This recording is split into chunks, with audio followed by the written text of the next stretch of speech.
எட்டாவது பீடமாக இருக்கக்கூடிய அபித குஜாம்பாள் அப்படின்னு சொல்லக்கூடிய அருணை பீடம், நினைத்தாலே முக்தி தரக்கூடிய தலம் திரு அண்ணாமலை என்று சொல்லக்கூடிய திருவண்ணாமலை தலத்தை பற்றி தான் சிந்தித்து கொண்டு வருகின்றோம்.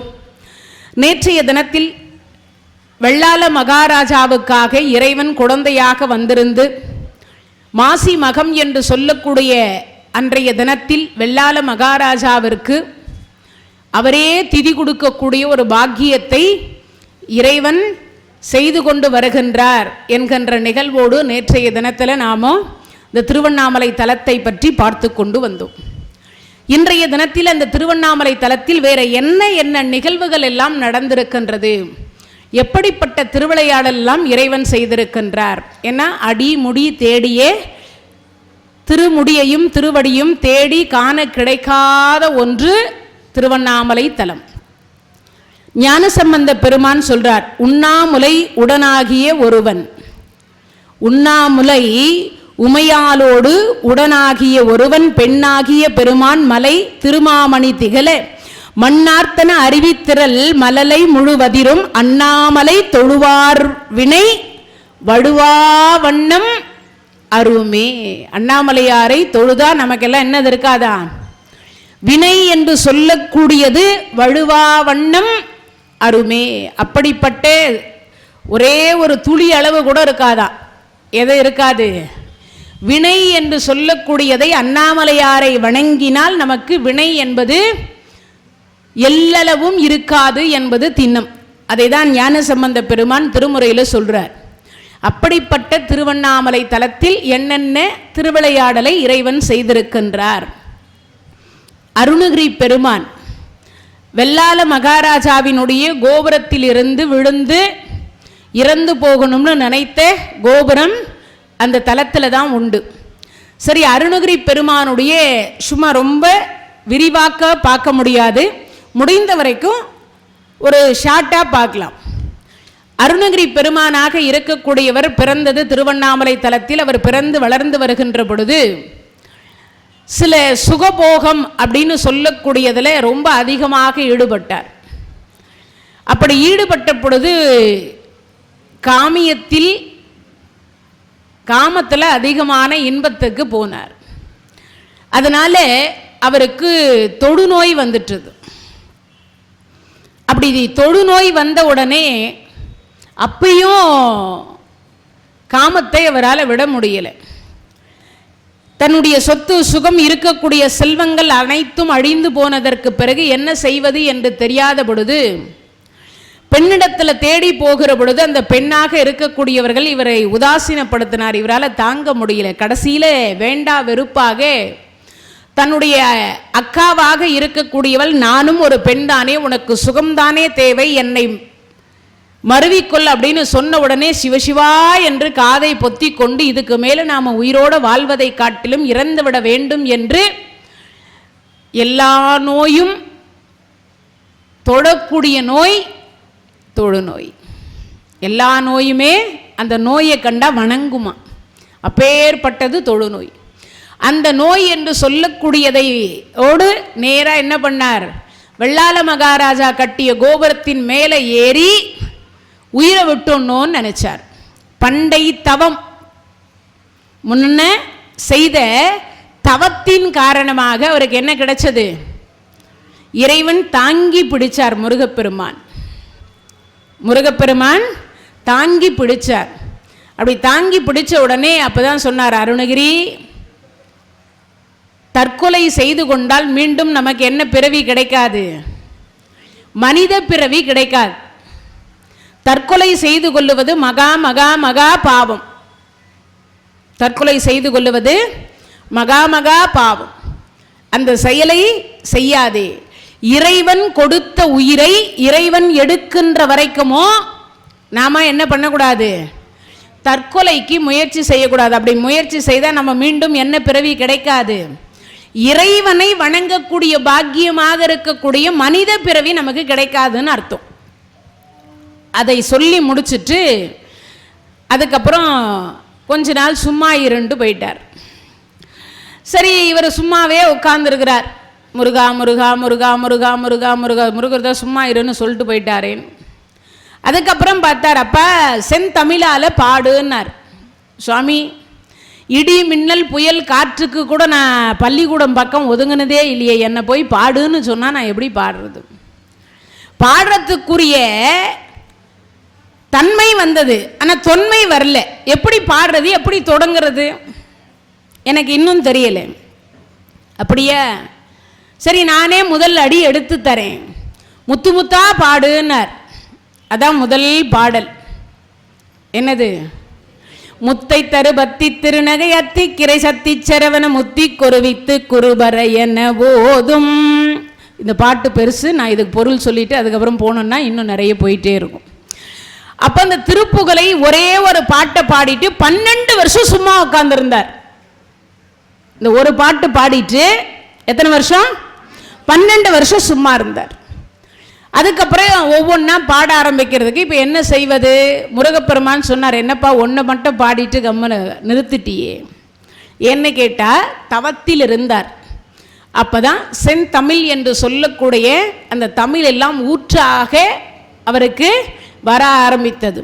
அதற்கு பிறகுதான் யாருக்காவது தெரியுமா அருணகிரி பெருமான் எத்தனை திருப்புகழ் பாடினார்னு? திருப்புகழ் தெரியும், ஆனால் எவ்வளவு பாடினாருன்னு தெரியாது. ஏன் திருக்குறளை கொண்டு வந்து திருப்புகழில் சேர்க்குறீங்க? இந்த இப்படியே கதை சொல்லிக்கிட்டே வந்தாங்க. ராமாயணத்தை பாடியது யார்? எங்கள் வீட்டு பக்கத்து வீட்டு ஐயர் தான் பாடினார்.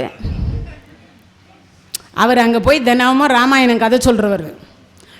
அதை கேட்ட உடனே அவர் தான் பாடினாருன்னு சொல்கிற மாதிரி இருக்குது. திருவள்ளுவருக்கும் திருப்புகழுக்கும் நிறைய வித்தியாசம் இருக்குது. அவர் 2000 வருஷத்துக்கு பாடிட்டு முன்னாடி போயிட்டார். 2 அடியில் உலகத்தை அளந்துட்டு போன பெருமான் அவர் வேற. 500 ஆண்டு காலத்திற்கு முன்னாடி வாழ்ந்தவர் அருணகிரி பெருமான். அவர் 2000, இவர் 500. வித்தியாசம் நிறைய உண்டு. அது திருக்குறள், இது திருப்புகழ். அவர் உலகத்துக்காக பாடினார். இது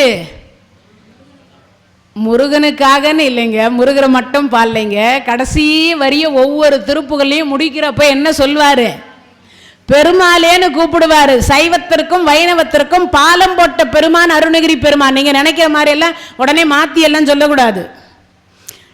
சைவத்திற்கும் வைணவத்திற்கும் பாலம் போட்ட பெருமான் அருணகிரி பெருமான். அதனால ரெண்டும் வேறுன்னெல்லாம் அவர் பிரிக்கவே இல்லை. கந்தர் அலங்காரத்தில் சொல்வார், மாலோன் மருகனை மன்றாடி மைந்தனை. முதல்ல சொல்றது மாலோன் மருகனை தான் சொல்லுவார். அதுக்கப்புறம் தான் மன்றாடி மைந்தனைம்பார். மன்றாடுறது யாரு? தில்லையில கூத்தாடக்கூடிய சிவபெருமான 2வதா போட்டார். முதல்ல யாரை போட்டாங்க? பெருமாளை போட்டார். மாலோன் மருகனைன்னார். ஏன்? நாராயணரையும் தம் பக்கம் கூப்பிட்டார். அப்பனா என்ன அர்த்தம்? முருக அடியார்களுக்கு 8 லட்சுமி கடாட்சம் கிடைக்க வேண்டும்னு முருகருக்கு மாமனாரையும் கூப்பிட்டுக்கிட்டார். அப்படிப்பட்ட ஒரு சிறப்புக்குரியவர் அருணகிரி பெருமான். சரி, யாரும் இன்னும் சொல்லவே இல்லையே திருப்புகழ் எவ்வளவு தெரியல. 16,000 திருப்புகழ். எவ்வளவு? அது செல்ல அரிச்சிட்டு கடைசியில் நமக்கு கிடைச்சது வெறும் 1600 திருப்புகழ் தான் கிடைத்தது. ஓலைச்சுவடியில் நமக்கு அவர் அருணகிரி பெருமான் பாடி அருளி கொடுத்தது 16,000 திருப்புகழ். ஆனால் நமக்கு கிடைச்சது 1600 திருப்புகழ் தான் நமக்கு கிடைச்சது. அப்படிப்பட்ட ஒரு சிறப்பு திருப்புகழுக்கு உண்டு. திருப்புகழை அவ்வளவு எளிதாக எல்லாராலையும் பாட முடியாது, எல்லாராலையும் அதை பற்றி சொல்லவும் முடியாது. முருகனுடைய திருவருள் இருந்தால் மட்டும்தான் திருப்புகழை படிக்க முடியும், பாடவும் முடியும். அப்படிப்பட்ட ஒரு சிறப்பு திருப்புகழுக்கு உண்டு. பதம் சேர்ந்து இருக்கும், பிரிச்சு இருக்காது. அதனால எல்லாராலையும் அவ்வளவு எளிதாக படிக்க முடியாது. கேட்டா சீக்கிரம் பாடலாம். திருப்புகழ் மட்டும் கேட்டுக்கிட்டே வந்தீங்கன்னா ஈஸியாக பாடலாம், இல்லைன்னா பாடுறது கஷ்டம். அப்படிப்பட்ட திருப்புகள் 16,000 திருப்புகளை பாடினார். அதில் நமக்கு கிடைத்தது வெறும் 1600 திருப்புகள் மட்டும்தான் நமக்கு கிடைத்தது. அறுபடை வீடையும் பாடினார். அதற்கு பிறகு கந்தர் அலங்காரம், கந்தர் அனுபூதி, கந்தர் அந்தாதி என்று சொல்லக்கூடிய எல்லாமே கந்தர் கந்தன் கந்தன் என்றே வரும். அதுக்கு என்ன அர்த்தம்? முருகப்பெருமான் மீது அவ்வளவு பற்று என்பது பொருள். முருகப்பெருமானை அவ்வளவு பாடி அருளி கொடுத்த பெருமான் அருணகிரி பெருமான். அதே மாதிரி வில்லியாரார் என்று சொல்லக்கூடிய வில்லிபுத்தூரார் அப்படின்னு சொல்லக்கூடியவர் இளம் புலவர்களை கூப்பிட்டு கூப்பிட்டு கூப்பிட்டு காதல தொரடு மாட்டிடுவார். தொரடுன்னா தெரியுமா? நீங்கள்லாம் அந்த உயரமாக இருக்கிறதுக்கு முருங்கா இருக்கிறதுக்கு வச்சுருப்பீங்களே, அதுக்கு பேர் என்ன? அது தொரடு தானே அதுக்கு பேர். அது தொரட்டி இல்லை, அது தப்பான வார்த்தை. தொரடு என்பது தான் தமிழ் வார்த்தை. தொரட்டி என்பது அது கொச்சை தமிழ்னு அர்த்தம். தொரடு என்பது தமிழ் வார்த்தை. அப்படின்னா என்ன அர்த்தம்னா உயரமாக இருக்கக்கூடியதை கீழே அறுக்கக்கூடியது என்பது பொருள். தொரடு என்பது அதனுடைய பொருள். தொரட்டி என்பது வேற கொச்சை தமிழ்னு அர்த்தம். அது என்னன்னு அர்த்தம்? ஆந்திராவில் சொல்றதுக்கு பேரு அதுன்னு அர்த்தம். தெலுங்கோடு சேர்ந்தது தான் தொரட்டி. தமிழில் சொல்லக்கூடியது தொரடுன்னு அர்த்தம் வேற. ஏன்னா நமக்கு தெரிஞ்சுக்கிறதுக்காக சொல்கிறேன். ஆந்திரா பார்டரில் இருக்கிறவங்கெல்லாம் தொரட்டின்னு தான் சொல்லுவாங்க, கர்நாடகா பார்டரில் இருக்கிறவங்கெல்லாம் தொரட்டின்னு தான் சொல்லுவாங்க. அதுக்காக சொல்கிறேன். அப்படிப்பட்ட காது அறுக்கக்கூடியதை இங்கே மாட்டி வச்சிருவார். இவர் ஒரு பாட்டு பாடுவார், அதுக்கு விளக்கம் சொல்லணும். இந்த இளம் யாரு மாணவர்கள் இல்லை, இளம் புலவர்கள் அப்படி சொல்லிக்கிட்டே வரும் பொழுது எல்லார் காதும் அறுத்து அறுத்து அனுப்பி விடுறார் வில்லியாரார். இந்த காது அறுத்து போனவங்கெல்லாம் சிவசிவா சிவசிவா ஓம்கார ஸ்வரூபமாக இருக்கிறத அறுத்து அனுப்புகிறார். இவரை தட்டி கேட்கறதுக்கு யாரும் இல்லை. இப்படி எல்லாம் புலம்பிக்கிட்டே போனாங்க. அப்போ அருணகிரி பெருமான் அவர்கிட்ட போனார், வணங்கினார். ஆமா, நீங்க யாரு? உங்க ஊர் எது? உங்க பேர் என்ன? இப்போ அதுக்கு அருணகிரி பெருமான் விளக்கம் சொல்றார். நாம என்ன சொல்லியிருப்போம், அதை நான் பின்னாடி சொல்றேன். அருணகிரி பெருமான் என்ன சொல்றாரு அதுக்கப்புறம் சொல்றேன். அருணகிரி பெருமான் சொல்றார், நான் பிறந்த ஊர் திருவண்ணாமலை. எனக்கு மனைவின்னு ஒருத்தி வந்தாள்னா மாமான்னு கூப்பிடுவா, அப்பா அம்மா மகனேன்னு கூப்பிடுவாங்க, அக்கா இருந்தா தம்பின்னு கூப்பிடுவா, தங்கை இருந்தா அண்ணான்னு கூப்பிடுவா. எனக்கு பையன் பிறந்தா என்ன அப்பான்னு கூப்பிடுவான், மகள் பிறந்தாலும் அப்பான்னு கூப்பிடுவாங்க, மருமக வந்தா மாமான்னு கூப்பிடுவா, பேரன் பிறந்தா தாத்தான்னு கூப்பிடுவாங்க. இப்படி ஒவ்வொரு பெயர் வரும் ஒவ்வொரு காலத்திற்கு. அப்பா அம்மா வச்ச பெயர் அருணகிரி. அதுக்கப்புறம் நான் இறந்தால் என்ன பிணன்பாங்க, எரிச்சா சாம்பல்னுபாங்க. இதுல உங்களுக்கு எந்த பேர் பிடிக்குமோ நீங்க எடுத்துக்கோங்க. வில்லியாரார் கொஞ்சம் பார்த்தார் ஏற இறங்க. இதுவரைக்கும் உன் பேர் என்னான்னு கேட்டதுக்கு இவ்வளவு விளக்கம் சொன்னது ஒருத்தரும் கிடையாது. ஊர் என்னான்னு கேட்டதுக்கு எவ்வளவு பாருங்க. அப்பம்மான்னா மகனேன்னு கூப்பிடுவாங்க, மனைவி வந்தா மாமான்னு கூப்பிடுவா. அதே மாதிரி ஒவ்வொன்றுத்துக்கும் சொல்லிட்டு கடைசியா சொன்னார், நான் செத்தா பிணம் என்பார்கள், எரிச்சா சாம்பல்பாங்க. இந்த உடம்புக்கு பெயர், ஆன்மாவுக்கு பெயர் இல்லை. இந்த உடம்புக்கு என்ன பெயரு? எங்க அப்பம்மா வச்ச பெயர் அருணகிரி. ஆமா, இங்க எதுக்கு வந்தேன்? இல்லை, காது அறுக்கிறதாக சொன்னாங்க, அதனால என்ன விஷயம்னு பார்த்துட்டு போகலான்னு வந்தேன். அப்படியே சரி. காது அறுக்கிற நான் ஒரு பாட்டு பாடுவேன். அப்படி அந்த பாட்டை பாடுகிறதுக்கு பொருள் தெரிந்து விளக்கம் சொல்லணும். ஓ அப்படியா, சரி.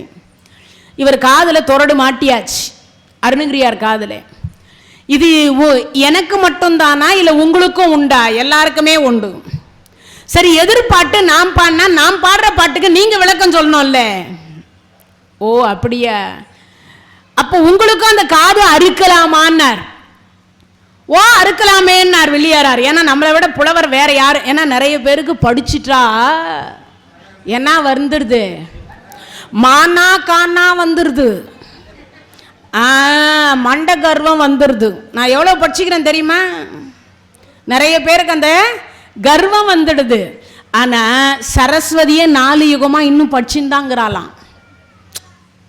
சரஸ்வதியே 4 யுகமாக படிச்சுட்டு இருக்கான்னா நாம் படிக்கிறதெல்லாம் இந்த கடுகுன்னு ஒரு வரும் பற்றியா, அந்த அணுவளவு கூட நாமெல்லாம் இன்னும் படிக்கலன்னு அர்த்தம். கிட்டத்தட்ட நமக்கு இருக்கக்கூடிய மூளை எவ்வளவு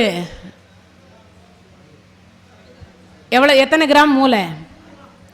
100 கிராம் இருக்கு. அந்த 100 கிராம்ல -1% கூட இன்னும் நம்ம யூஸ் பண்ணல. -1% கூட இன்னும் நம்ம யூஸ் பண்ணல. கிட்டத்தட்ட 1 கோடி கம்ப்யூட்டருக்கு சமம் இந்த மூளை. ஆனால் நம்ம பயன்படுத்துகிறோம் தேவையில்லாத குறுக்கு வழிக்கு மட்டும் பயன்படுத்துகிறோம். அறிவுள்ள விஷயத்திற்கு நிச்சயமா பயன்படுத்தல. இப்ப அருணகிரி பெருமான் பயன்படுத்துறார். என்னன்றார்? எனக்கு மட்டும் இந்த நியதியா இல்ல தங்களுக்கும் உண்டா அந்த தண்டனை? இல்லப்பா சமமானதுதான். அப்படியா? அப்ப இன்னொரு தொடடு கொண்டு வாங்க. கொண்டு வந்தாச்சு.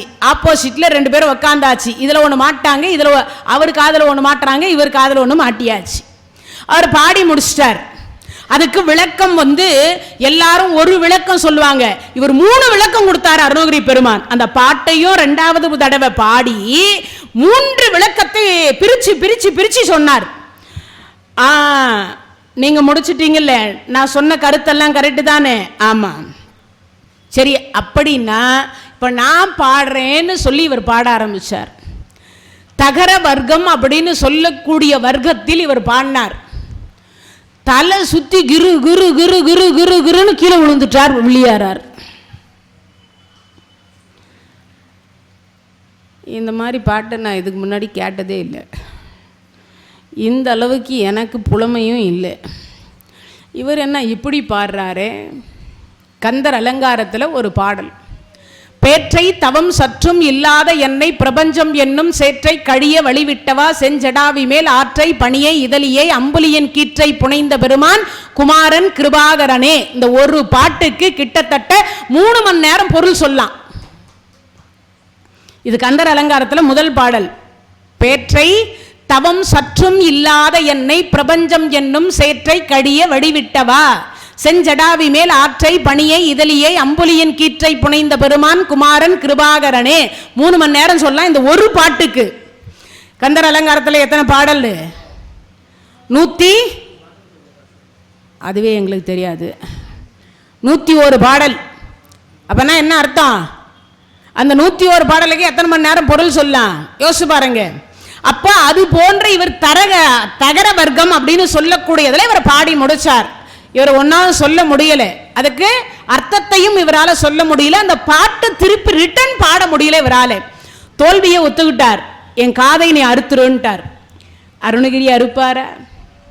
கருணையே வடிவான பெருமான். நான் ஏற்கனவே என்ன பாவம் செய்தேனோ நிறைய அனுபவிச்சுட்டு இப்பதான் கொஞ்சம் யாருடைய திருவருளால, முருகனே செந்தில் முதல்வனே மாயோன் மருகனே ஈசன் மகனே ஒரு கைமுகன் தம்பியே நின்னுடைய தண்டைக்கால் எப்பொழுதும் நம்பியே கை தொழுவேன் நான். அப்படிப்பட்ட முருகப்பெருமானுடைய திருவருள் கிடைச்சி ஏதோ கொஞ்சம் அப்படி பார்வை, ஓர பார்வை கிடைச்சி முன் ஜென்மத்தினுடைய புண்ணியத்தினால வந்திருக்கேன். உங்க காதறுத்து நான் என்ன பண்ண போறேன்? அப்பதான் சொன்னார், நீங்க என்ன சொன்னாலும் நான் செய்யறேன்னு சொல்லி வில்லியாரார் சொன்னார். அதை கேட்ட அடுத்த வினாடி சொன்னார், ஐயா நீங்க நான் பெருமாள் பக்தேன். அப்படியா? சரி, உங்க பெருமாள் மேலே இருக்கக்கூடிய மகாபாரதத்தை பாடுங்கோன்னார். இவர் சொன்னதுக்கு அப்புறமா தான் வில்லியாரார் 4347 பாடலை பாடி கொடுத்தார். அதுதான் வில்லி பாரதம் என்று சொல்லக்கூடிய பாரதம். வில்லியாராரை பாரதம் பாட வைத்த பெருமை யாருக்கு சேரும்? அருணகிரியார். அது வரைக்கும் எந்த இடத்திலுமே சைவத்தை தொட்டு கூட பார்த்தது கிடையாது வில்லியாரார். ஆனா கிட்டத்தட்ட ஒரு 40 பாடல் நம் சிவபெருமானை பற்றி பாடினார். எங்க? அர்ஜுன பெருமான் தவம் என்று சொல்லக்கூடியதுல இருக்கிறார் இல்லையா, அந்த இடத்தில் சிவபெருமானை புகழ்ந்து பாடினார். இதுவே தங்களுக்கு நான் தரக்கூடிய காணிக்கை அப்படின்னார். யோசிச்சு பாருங்க, நாராயணா என்கின்ற நாமத்தை தவிர வேறு நாமம் உச்சரிக்காத வில்லியாராரை சிவபெருமானுடைய நாமத்தை அவர் வாயினாலேயே சொல்ல வைத்த பெருமைக்குரிய ஒரு பெருமான் அருணகிரி பெருமான். நல்ல அருணகிரி பெருமானுக்காக ஒரு கை தட்டலாமே. நாராயணரை தவிர வணங்க மாட்டேன்னு சொன்னவரை சிவபெருமானுடைய நாமத்தை பாட வச்சார்னா எவ்வளவு சிறப்பு இருக்கணும் இல்லையா? அப்படிப்பட்ட அருணகிரி பெருமான் கந்தர் அலங்காரம் பாடினார், திருப்புகழை பாடினார். ஒவ்வொரு தலத்திலும் ரொம்ப ரொம்ப சிறப்பு. அதே மாதிரி விரல்மார் அணைந்தும் அந்த பாட்டு பாடினீங்கன்னா அந்த கல்யாணம் ஆகாதவங்களுக்கெல்லாம் கல்யாணம் ஆகும். இந்த குழந்தையை சுமந்து கொண்டிருக்கக்கூடிய தாய்மார்கள் எல்லாம் கருவடைந்து 10 திங்கள் அப்படின்னு சொல்லி திருப்பரம் குன்றத்தினுடைய பாடல் வரும். அந்த பாடல் பாடலாம். அவனிதனிலே பிறந்து என்று சொல்லக்கூடிய பாடல் பழனியினுடைய பாடல் வரும். அந்த பாட்டை கரு சுமந்து கொண்டிருக்கக்கூடியவர்கள் தினமும் பாட முடியலன்னா கூட அதை டைப்பிங் போட்டீங்கன்னா அந்த யூடியூப்ல வந்துடும். அதெல்லாம் நீங்க செவியால கேட்டீங்கன்னா என்னென்ன கேட்டா கேட்டு அந்த குழந்தை கருவிலேயே திருவடையுமா. தமிழ் எப்படி பாடுறதுன்னு அந்த குழந்தை கேட்டுரும். அது மட்டும் இல்லை, அந்த பாடல் கேட்டா அந்த குழந்தைக்கு ஞானம் என்று சொல்லக்கூடியது வரும். அது மட்டும் இல்ல, ஆயுள் வளரும், அறிவு வளரும், அந்த குழந்தை சுப பிரசவமாக பிறக்கும். அப்படிப்பட்ட இந்த கருவடைந்து 10 திங்கள் அந்த பாடலை கேளுங்க. அவனிதனிலே பிறந்து மலலை எனவே மொழிந்து இந்த பாடல் வரும். அது பழனியினுடைய திருப்புகழ். இந்த ரெண்டும் கேட்டீங்கன்னா இந்த கர்ப்பஸ்திரியாக இருக்கிற பெண்கள் எல்லாருக்கும் சுபப்பிரசவம் அப்படின்னு சொல்லக்கூடியது ஆகும் என்பது திண்ணம். அதனால முடிஞ்ச வரைக்கும் இந்த 2 பாட்டை மீண்டும் மீண்டும் கூட நீங்க எத்தனை முறைனாலும் கேட்கலாம். அது பல முறை கேட்டீங்கன்னா நீங்களே பாட ஆரம்பிச்சிருவீங்க. நீங்களே பாட ஆரம்பிச்சீங்கன்னா அந்த உள்ள இருக்கிறத அழகா கேட்டுட்டு இருக்கும். வெளியில அதுவும் திருப்புகழ் பாடும். அதனால அப்படிப்பட்ட ஒரு பாக்கியம் அருணகிரி பெருமானுக்கு உண்டு. சம்பந்தாண்டான் என்று சொல்லக்கூடியவன் எதிரியாக பாவித்து கடைசியில மன்னர்னுடைய நோயை தீர்ப்பதற்காக இவர் கூடு விட்டு கூடு பாய்ந்து கிளியினுடைய சொரூபத்தை எடுத்துக்கொண்டு போகிற பொழுது சம்பந்தாண்டான் இவருடைய உடம்பை கொண்டு போய் எரித்து விட்டார். அதுக்கப்புறம் கிளியாக இருந்து பாடியதுதான் என்னது? கந்தர் அனுபூதி. கந்தர் அனுபூதி எப்ப பாடினாரு? கிளியாக இருந்துதான் கந்தர் அனுபூதி பாடினார். அதே மாதிரி கந்தர் அந்தாதி யாராலையுமே அவ்வளவு எளிதா கந்தர் அந்தாதியை பாடவே முடியாது. ஒரே எடுத்து மீண்டும் மீண்டும் மீண்டும் மீண்டும் இருக்கும். ஆனா அது ராகம் போட்டு அதை தாளம் போட்டு பாடுவது அவ்வளவு கஷ்டம். கந்தர் அந்தாதி அவ்வளவு எளிதாகலாம் பாடவே முடியாது. அப்படிப்பட்ட பாடல்கள் அனைத்தும் இதுவரைக்கும் எந்த இலக்கணமும் பயன்படுத்தாமல் அனைத்து நுட்பமான மாத்திரைகளை பயன்படுத்தி திருப்புகளையும் கந்தர் அலங்காரத்தையும் கந்தர் அந்தாதியையும் கந்தர் அனுபூதியும் பாடிய ஒரே ஒரு பெருமான், ஒரு இலக்கண பிழை கூட வராமல் பாடிய பெருமான் அருணகிரி பெருமான்.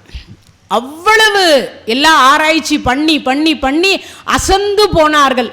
இப்படி ஒரு திருப்புகழை இதுவரைக்கும் யாரும் பாடியதே கிடையாது என்பதை போல அருணகிரி பெருமான் நமக்கு பாடி அருளி கொடுத்த ஒன்று எந்த தலத்துல? திருவண்ணாமலை என்று சொல்லக்கூடிய தலத்தில் தான் நமக்கு அவ்வளவு சிறப்புக்குரியதை பாடி கொடுத்தார். அதனாலே வாழ்க்கையிலே கந்தர் அலங்காரமும் கந்தர் அனுபூதியும் எளிமையான நடையில் இருக்கும். உங்களால் திருப்புகளை கேட்க முடியும். பாட தெரிஞ்சவங்க இப்போ ஐயா தினமும் இங்கே பாடுறாங்க இல்லையா, அப்போ நீங்கள் கேட்டு கேட்டு கேட்டு கேட்டு நிச்சயமாக பாடலாம். பாட முடியாதுன்னு எல்லாம் ஒன்றும் கிடையாது. கேள்வி ஞானத்தின் மூலியமாக எல்லாராலையுமே பாட முடியும். அதே மாதிரி ஒருவேளை திருப்புகள் பாட முடியாவிட்டாலும் கூட கந்தர் அலங்காரமும் கந்தர் அனுபூதியும் எளிமையான நடையில தான் இருக்கு. ரொம்ப கஷ்டமான நடையிலையோ பதம் பிரிக்க முடியாத நிலையிலோ எல்லாம் கிடையாது.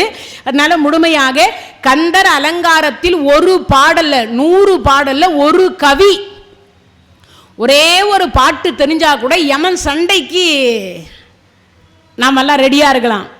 வாராதக அந்தகா வந்தபோது உயிர் வாங்கக்கூடிய அந்த யமன் சண்டைக்கு தயாரா இருக்கலாமா கந்தர் அலங்காரத்தில் ஒரே ஒரு பாட்டு தெரிஞ்சா கூட. அப்படிப்பட்ட ஒரு சிறப்பு எதுக்கு? கந்தர் அலங்காரத்திற்கு உண்டு, கந்தர் அனுபூதிக்கும் உண்டு. அதனால முழுமையாக தெரிந்தவர்கள், கண்டிப்பாக படிக்க தெரிந்தவர்கள் கந்தர் அலங்காரத்தையும் கந்தர் அனுபூதியும் படிங்கள் என்பதை கூறிக்கொண்டு, அருணகிரி பெருமானுடைய அந்த திருவாக்கை காலம் என்று சொல்லக்கூடியதனால் அழியக்கூடாது, முடிஞ்ச வரைக்கும் கேட்கவாவது செய்யுங்கள் என்று கூறிக்கொண்டு, அதே திருவண்ணாமலையில் பௌர்ணமி என்று சொல்லக்கூடிய தினத்தில் கிரிவலம் என்று சொல்லக்கூடியது, ஒவ்வொரு பௌர்ணமிக்கும் லட்சக்கணக்கான மக்கள் கிரிவலம் வந்து கொண்டிருக்கிறார்கள். யாருக்காவது எதனாலன்னு தெரியுமா? பௌர்ணமிக்கு வலம் வராங்க, ஏன்னு யாருக்காவது தெரியுமா? அதுக்கு ஒரு புராண, திருவண்ணாமலையில் ஒரு புராண கதை இருக்கு. அதனால இல்லை, சித்தர்கள் அவரவர்களுடைய ஞானத்திற்காக போய் அவங்க உட்கார்ந்து தவம் இருக்கிறாங்க திருவண்ணாமலையில். ஆனால் அதுக்கு ஒரு புராண கதை இருக்கு. சரி, தெரியலைன்னாலும் இப்போ நம்ம தெரிஞ்சுப்போம். இறைவனுடைய கருணையினால் இந்த சந்திர பகவான் முழு பௌர்ணமியாகத்தான் காட்சி கொடுத்தார். எப்போ? முதல் யுகம் என்று சொல்லக்கூடிய கிரேதா யுகம் அப்படின்னு சொல்லக்கூடியதுல முழு பௌர்ணமியாக தான் இருந்தார். அப்படி முழு பௌர்ணமியாக இருக்கிற பொழுது 27 பெண் பிள்ளைகளை, தட்சனுடைய பிள்ளைகளை திருமணம் செய்து கொண்டார். நமக்கு 12 ராசிக்கு எத்தனை நட்சத்திரம்? 27. அவர்கள் 27 பேரும் யாருடைய மனைவி? சந்திர பகவானுடைய மனைவி. ஒரு நட்சத்திரத்தோடு ஒரு நாள் அவர் இருப்பார். ஒரு நாள் ஒவ்வொரு நட்சத்திரத்தையோடு சேருவார். அவர் எந்த நட்சத்திரத்தோடு சேர்றாரோ அன்றைய தினம் அந்த நட்சத்திரம். மாசம் 30 வருதே, 27 தானே இருக்குது, இதுல 3 நாள் பெண்டிங் நிற்குதே, எப்படி? ஒரு கேள்வி வரும் இல்லையா? அஷ்டமி, நவமி, தசமி, இந்த 3 நாள் என்ன கிடையாது? சந்திர கிடையாதுன்னு அர்த்தம். சந்திரர் சேர்க்கை கிடையாதுன்னு அர்த்தம், மனைவியோட தனியா இருக்கிறாருன்னு அர்த்தம். அப்படிப்பட்ட ஒரு, அதனாலதான் நற்காரியம் என்ன செய்ய மாட்டாங்க, அஷ்டமியில கிடையாது, நவமியில கிடையாது, தசமியில கிடையாதுன்னு அர்த்தம். மற்ற எல்லா திதியிலையும் பண்ணுவாங்க, இந்த 3 திதியில மட்டும் பண்ண மாட்டாங்கன்னு அர்த்தம். இப்போ அந்த சந்திர பகவானாக இருக்கக்கூடியவர் கல்யாணம் பண்ணியாச்சு. தட்சன் ஒரு வார்த்தை சொன்னாரப்பா, 27 பெண் பிள்ளைகளையும் சமமாக நடத்துனார். சரின்னார். ஆனா ஆசை 60 நாள், மோகம் 30 நாள், ஆக மொத்தம் 90 நாள்ல 26 பெண்களை கண்டுகொள்ளவே இல்லை. நூல் புடவை தான் வாங்கி கொடுத்தார். ரோகிணி என்கின்ற ஒரே ஒரு அம்மையாருக்கு மட்டும் என்ன வாங்கி கொடுக்குறாரு? 1 லட்சம் ரூபாய் பட்டு புடவை. கிரகப்பிரவேசமா, ரோகிணி வந்தேன் சாமி, ஏன் கொஞ்சமா போட்டிருக்க நகை, அங்க இருக்கிறது எல்லாம் எடுத்து போட்டு, சரி தேர் ஏறலாம, கிரகப்பிரவேசமா, யாகம் வளர்க்கணுமா, யார் வீட்டுக்காவது போகணுமா, எல்லாம் இந்த ரோகிணி தான். ஏன்னு யாருக்காவது தெரியுமா?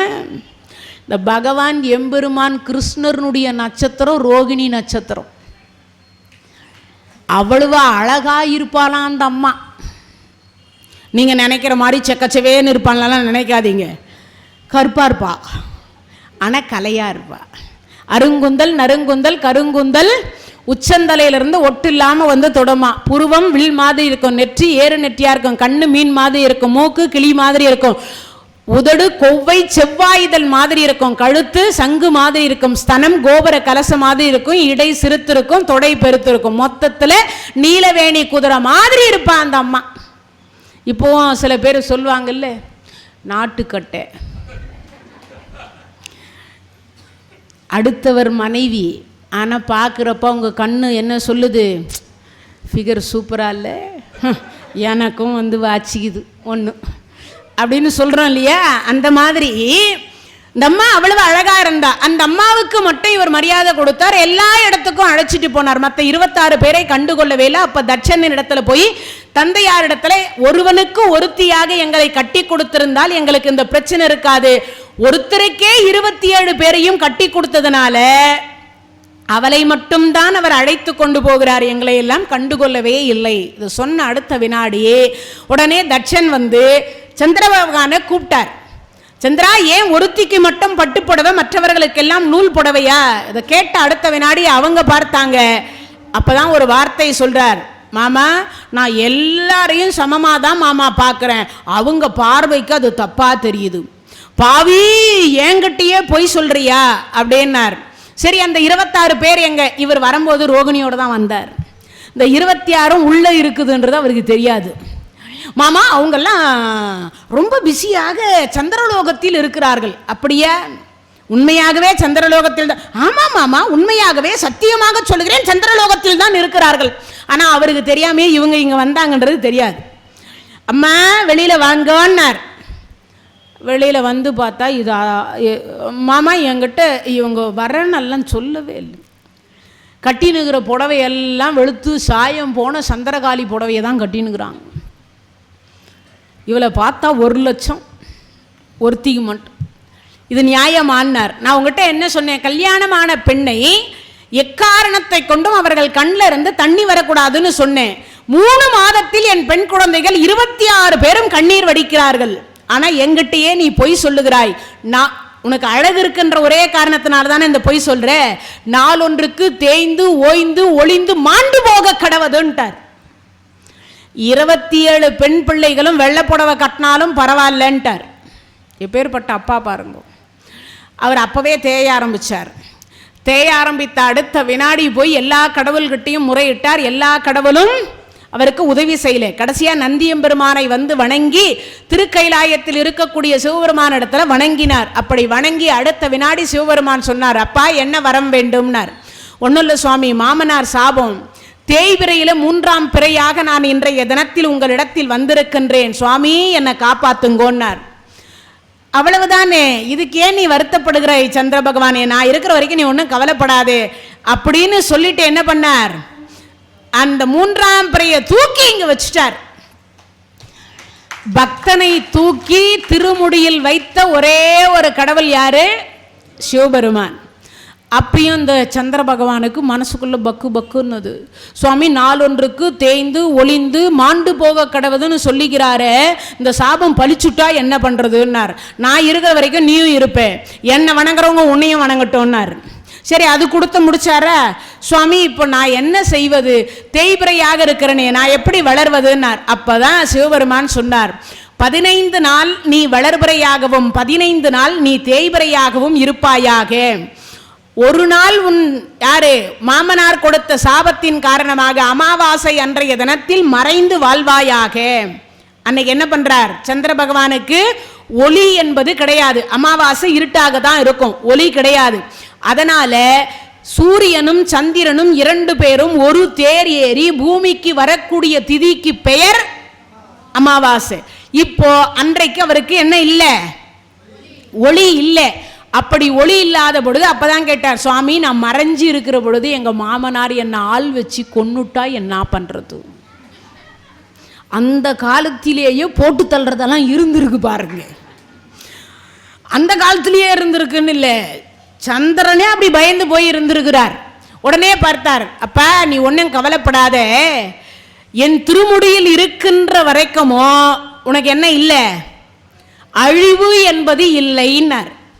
அழிவு என்பது சுவாமி எல்லோருக்கும் ஒரு நாள் கூட அப்ப நான் மீண்டும் பௌர்ணமியாக காட்சி தர முடியாதா அப்படின்னு கேட்கிற பொழுதுதான், நீ ஒரு நாள் பௌர்ணமியாக இருப்பாயாக. இந்த 15 நாள் வளர்பிறை வருது இல்லையா, அது என் வரமாக நான் உனக்கு தருகிறேன். முழு பௌர்ணமி என்று சொல்லக்கூடிய திதி வருகிறது அல்லவா, அன்றைய தினத்தில் உன்னை பழைய சந்திரன் முழுவதையும் அனைவரும் பார்க்கட்டும். சுவாமி அப்பதான் இவர் மீண்டும் போய் 1000 ஆண்டு காலம் தவம் இருந்து, அந்த தவம் இருக்கின்ற பொழுது திருவண்ணாமலை தலம் என்று சொல்லக்கூடிய அந்த தலத்தில் தான் அந்த பௌர்ணமி நிலவுக்குரிய ஒரு கடாட்சம் என்று சொல்லக்கூடிய திருவருளை கொடுத்தார். பௌர்ணமி திதியில் எவர் ஒருவர் இந்த திருவண்ணாமலை தலத்தில் வந்து கிரிவலம் என்று சொல்லக்கூடியதை வருகிறார்களோ அவர்களுக்கு நோயற்ற வாழ்வே குறைவற்ற செல்வம், நோயில்லாத வாழ்க்கையும் குறைவில்லாத செல்வத்தையும் கொடுத்து இறுதியில் திருக்கைலாய பதவி என்று சொல்லக்கூடியதையும் தருவேன் என்று சொல்லி இறைவன் வாக்கு கொடுத்தார். அதனாலதான் என்னைய வரைக்குமோ பௌர்ணமி என்று சொல்லக்கூடியதுல இந்த கிரிவலம் என்று சொல்லக்கூடியது. அது மட்டும் இல்லை, பௌர்ணமி திதியில் சந்திர பகவானிடத்தில் இருந்து முழுமையாக நமக்கு கிடைக்கக்கூடிய அமிர்த கிரகணம் என்று சொல்லக்கூடியது நம் தேகத்தில் படுமே ஆனால் நமக்கு நோயே வராது. அப்பனா என்ன அர்த்தம், அந்த காலத்துல எல்லாம் பௌர்ணமியில உட்காந்து வெளியில உட்காந்து நிலா சோறு சாப்பிடுவாங்க. ஆனா இன்னைக்கு நிலாவையே நாங்கள் பார்க்கறதே ஒரு பெரிய விஷயம். டிவியில் தான் இப்போ முழுக்க முழுக்க அது வாயில் சோறு போகுதா, இல்லை கீழே போகுதா, இல்லை தீஞ்சி போன தோசை சாப்பிட்றோமா, காஞ்சி போன இட்லி சாப்பிட்றோமா, அதில் உப்புக்குதா உப்பு இல்லையா, அதில் என்ன இருக்குது என்ன இல்லை, வாய்க்குள்ளே 4 கொசு போனாலும் தெரியறதில்ல. அவ்வளவும் ஆன்னு காத்தால போட்டால் இரவு 11:30 மணி வரைக்கும் அதிலேயே தான் போயின்னு இருக்கு. அதுவும் இப்போல்லாம் டிவி கூட கிடையாது. ஆமாம், ஃபோன்லேயே எல்லாம் வந்துடுது. மொத்தம் இப்போ ஃபோன்லேயே விட்டுட்டான். அதனால எல்லாம் ஒன்றும் இல்லாமல் எல்லாம் உட்காந்துட்டு இதே தான். ஒரே ஒருவர் கையில் இல்லாமல் ஃபோனை பார்க்காதவர்கள், அந்த ஃபோனில் இல்லாதவர்கள் யாருமே இருக்கவே முடியாது. அந்த அளவுக்கு மாறி போச்சு. அப்படிப்பட்ட ஒரு அருளை, திருவருளை சிவபெருமான் திருவண்ணாமலை தலம் என்று சொல்லக்கூடிய தலத்தில்தான் இந்த சந்திர பகவானுக்கு திருவருளை கொடுத்தார். அதனால தான் பௌர்ணமிக்கு இன்னைக்கும் சிறப்பு. அதில் 2 பௌர்ணமிக்கு ரொம்ப சிறப்பு. ஒன்று சித்ரா பௌர்ணமி, இன்னொன்று திருக்கார்த்திகை என்று சொல்லக்கூடிய தீபத்தினுடைய பௌர்ணமி. இந்த 2 பௌர்ணமி மட்டும் சிறப்பு. முருகப்பெருமானுக்கு பாலூட்டிய பெண்கள் திருக்கார்த்திகை பெண்கள் 6 பேர். அந்த 6 பேருக்கு திருவருளை தருவதற்காக கார்த்திகை மாதத்தில் வரக்கூடிய திருக்கார்த்திகையோடு ஒட்டி வரக்கூடிய பௌர்ணமி திதியில் கிரி வந்தால் 1 கோடி பாவம் செய்தாலும் கூட அந்த கிரிவலத்தில் வந்து கிரிவலம் வரும்பொழுது 1 கோடி பாவம் செய்திருந்தாலும் அந்த பாவத்தை போக்கி திருவருள் என்று சொல்லக்கூடிய திருவருளை தரக்கூடிய பாக்கியம் எல்லாருக்கும் கிடைக்குது. அப்படிப்பட்ட ஒன்றைத்தான் இறைவன் கொடுத்தார். அதே மாதிரி சித்ரா பௌர்ணமி, அதுக்கு என்ன விசேஷம் அப்படின்னு கேட்டீங்கன்னா, யமதர்மராஜாவினுடைய கணக்கு பிள்ளை சித்திரகுப்தர் அவர் அவதாரம் செய்தது என்று சொல்லக்கூடியது சித்ரா பௌர்ணமி அன்றைய தினத்தில். அது மட்டும் இல்லை, சித்திரகுப்தர் என்று சொல்லக்கூடியவர் வேறு யாரும் இல்லை, சிவபெருமானுடைய மறு அவதாரம் தான் சித்திரகுப்தர். ஏன்னு கேட்டா, கணக்கு சரியா பார்க்கறதுக்கு கணக்கு பிள்ளை யாராலையும் போட்டார். கணக்கு பிள்ளை அதுக்கு முன்னாடி ஒவ்வொருத்தரா போட்டுக்கிட்டே வந்தார் இறைவன். எல்லாரும் அவங்க ஆளுங்களுக்கு ஒரு மாதிரி கணக்கு எழுதுனாங்க. ஆமா, அடுத்த ஆளுகளுக்கு ஒரு மாதிரி கணக்கு எழுதுனாங்க. இவர் நம்மாலாம், அதனால இவரை நரகத்துல எல்லாம் போட வேணாம், சொர்க்கத்தில் கொண்டு போய் விடும், இப்படி கணக்கு எழுதினார். இதை பார்த்தார் சிவபெருமான். யாரை போட்டாலும் கணக்கு பிள்ளை சரியா கணக்கு வரமாட்டேங்குது, நாமே கணக்கு பிள்ளையா போகும்னு சித்ரா பௌர்ணமி என்று சொல்லக்கூடிய திதியில் சித்திரகுப்தர் அவதாரம் என்று சொல்லக்கூடியது நடந்தது. அப்படியே சித்திரகுப்தர் என்று சொல்லக்கூடிய அவதாரத்தை அந்த நாளில் தான் நம் பாவம் போக வேண்டும் என்பதற்காக அந்த சித்ரா பௌர்ணமி என்றது அன்றைய தினத்தில் நிலவு வந்து ரொம்ப பெருசா இருக்கும். அதே மாதிரி அமிர்த கிரகணம் என்று சொல்லக்கூடியது மற்ற மாதத்தில் பொழியக்கூடியதை காட்டிலும் 2 மடங்கு அன்றைய தினத்தில் அதிகமாக கிடைக்குது. எது? சந்திரனிடத்திலிருந்து நமக்கு கிடைக்கக்கூடிய அந்த அமுத சுரபின்னு சொல்றோம் பார்த்தீங்களா, அது சித்ரா பௌர்ணமி அன்றைய தினத்தில் மட்டும் 2 மடங்கு நமக்கு அதிகமாக கிடைக்குது. அதனால தான் சித்ரா பௌர்ணமிக்கு எல்லா கோயில்லையும் என்ன பண்ணுவீங்க, பால் அபிஷேகம் நடக்கும்.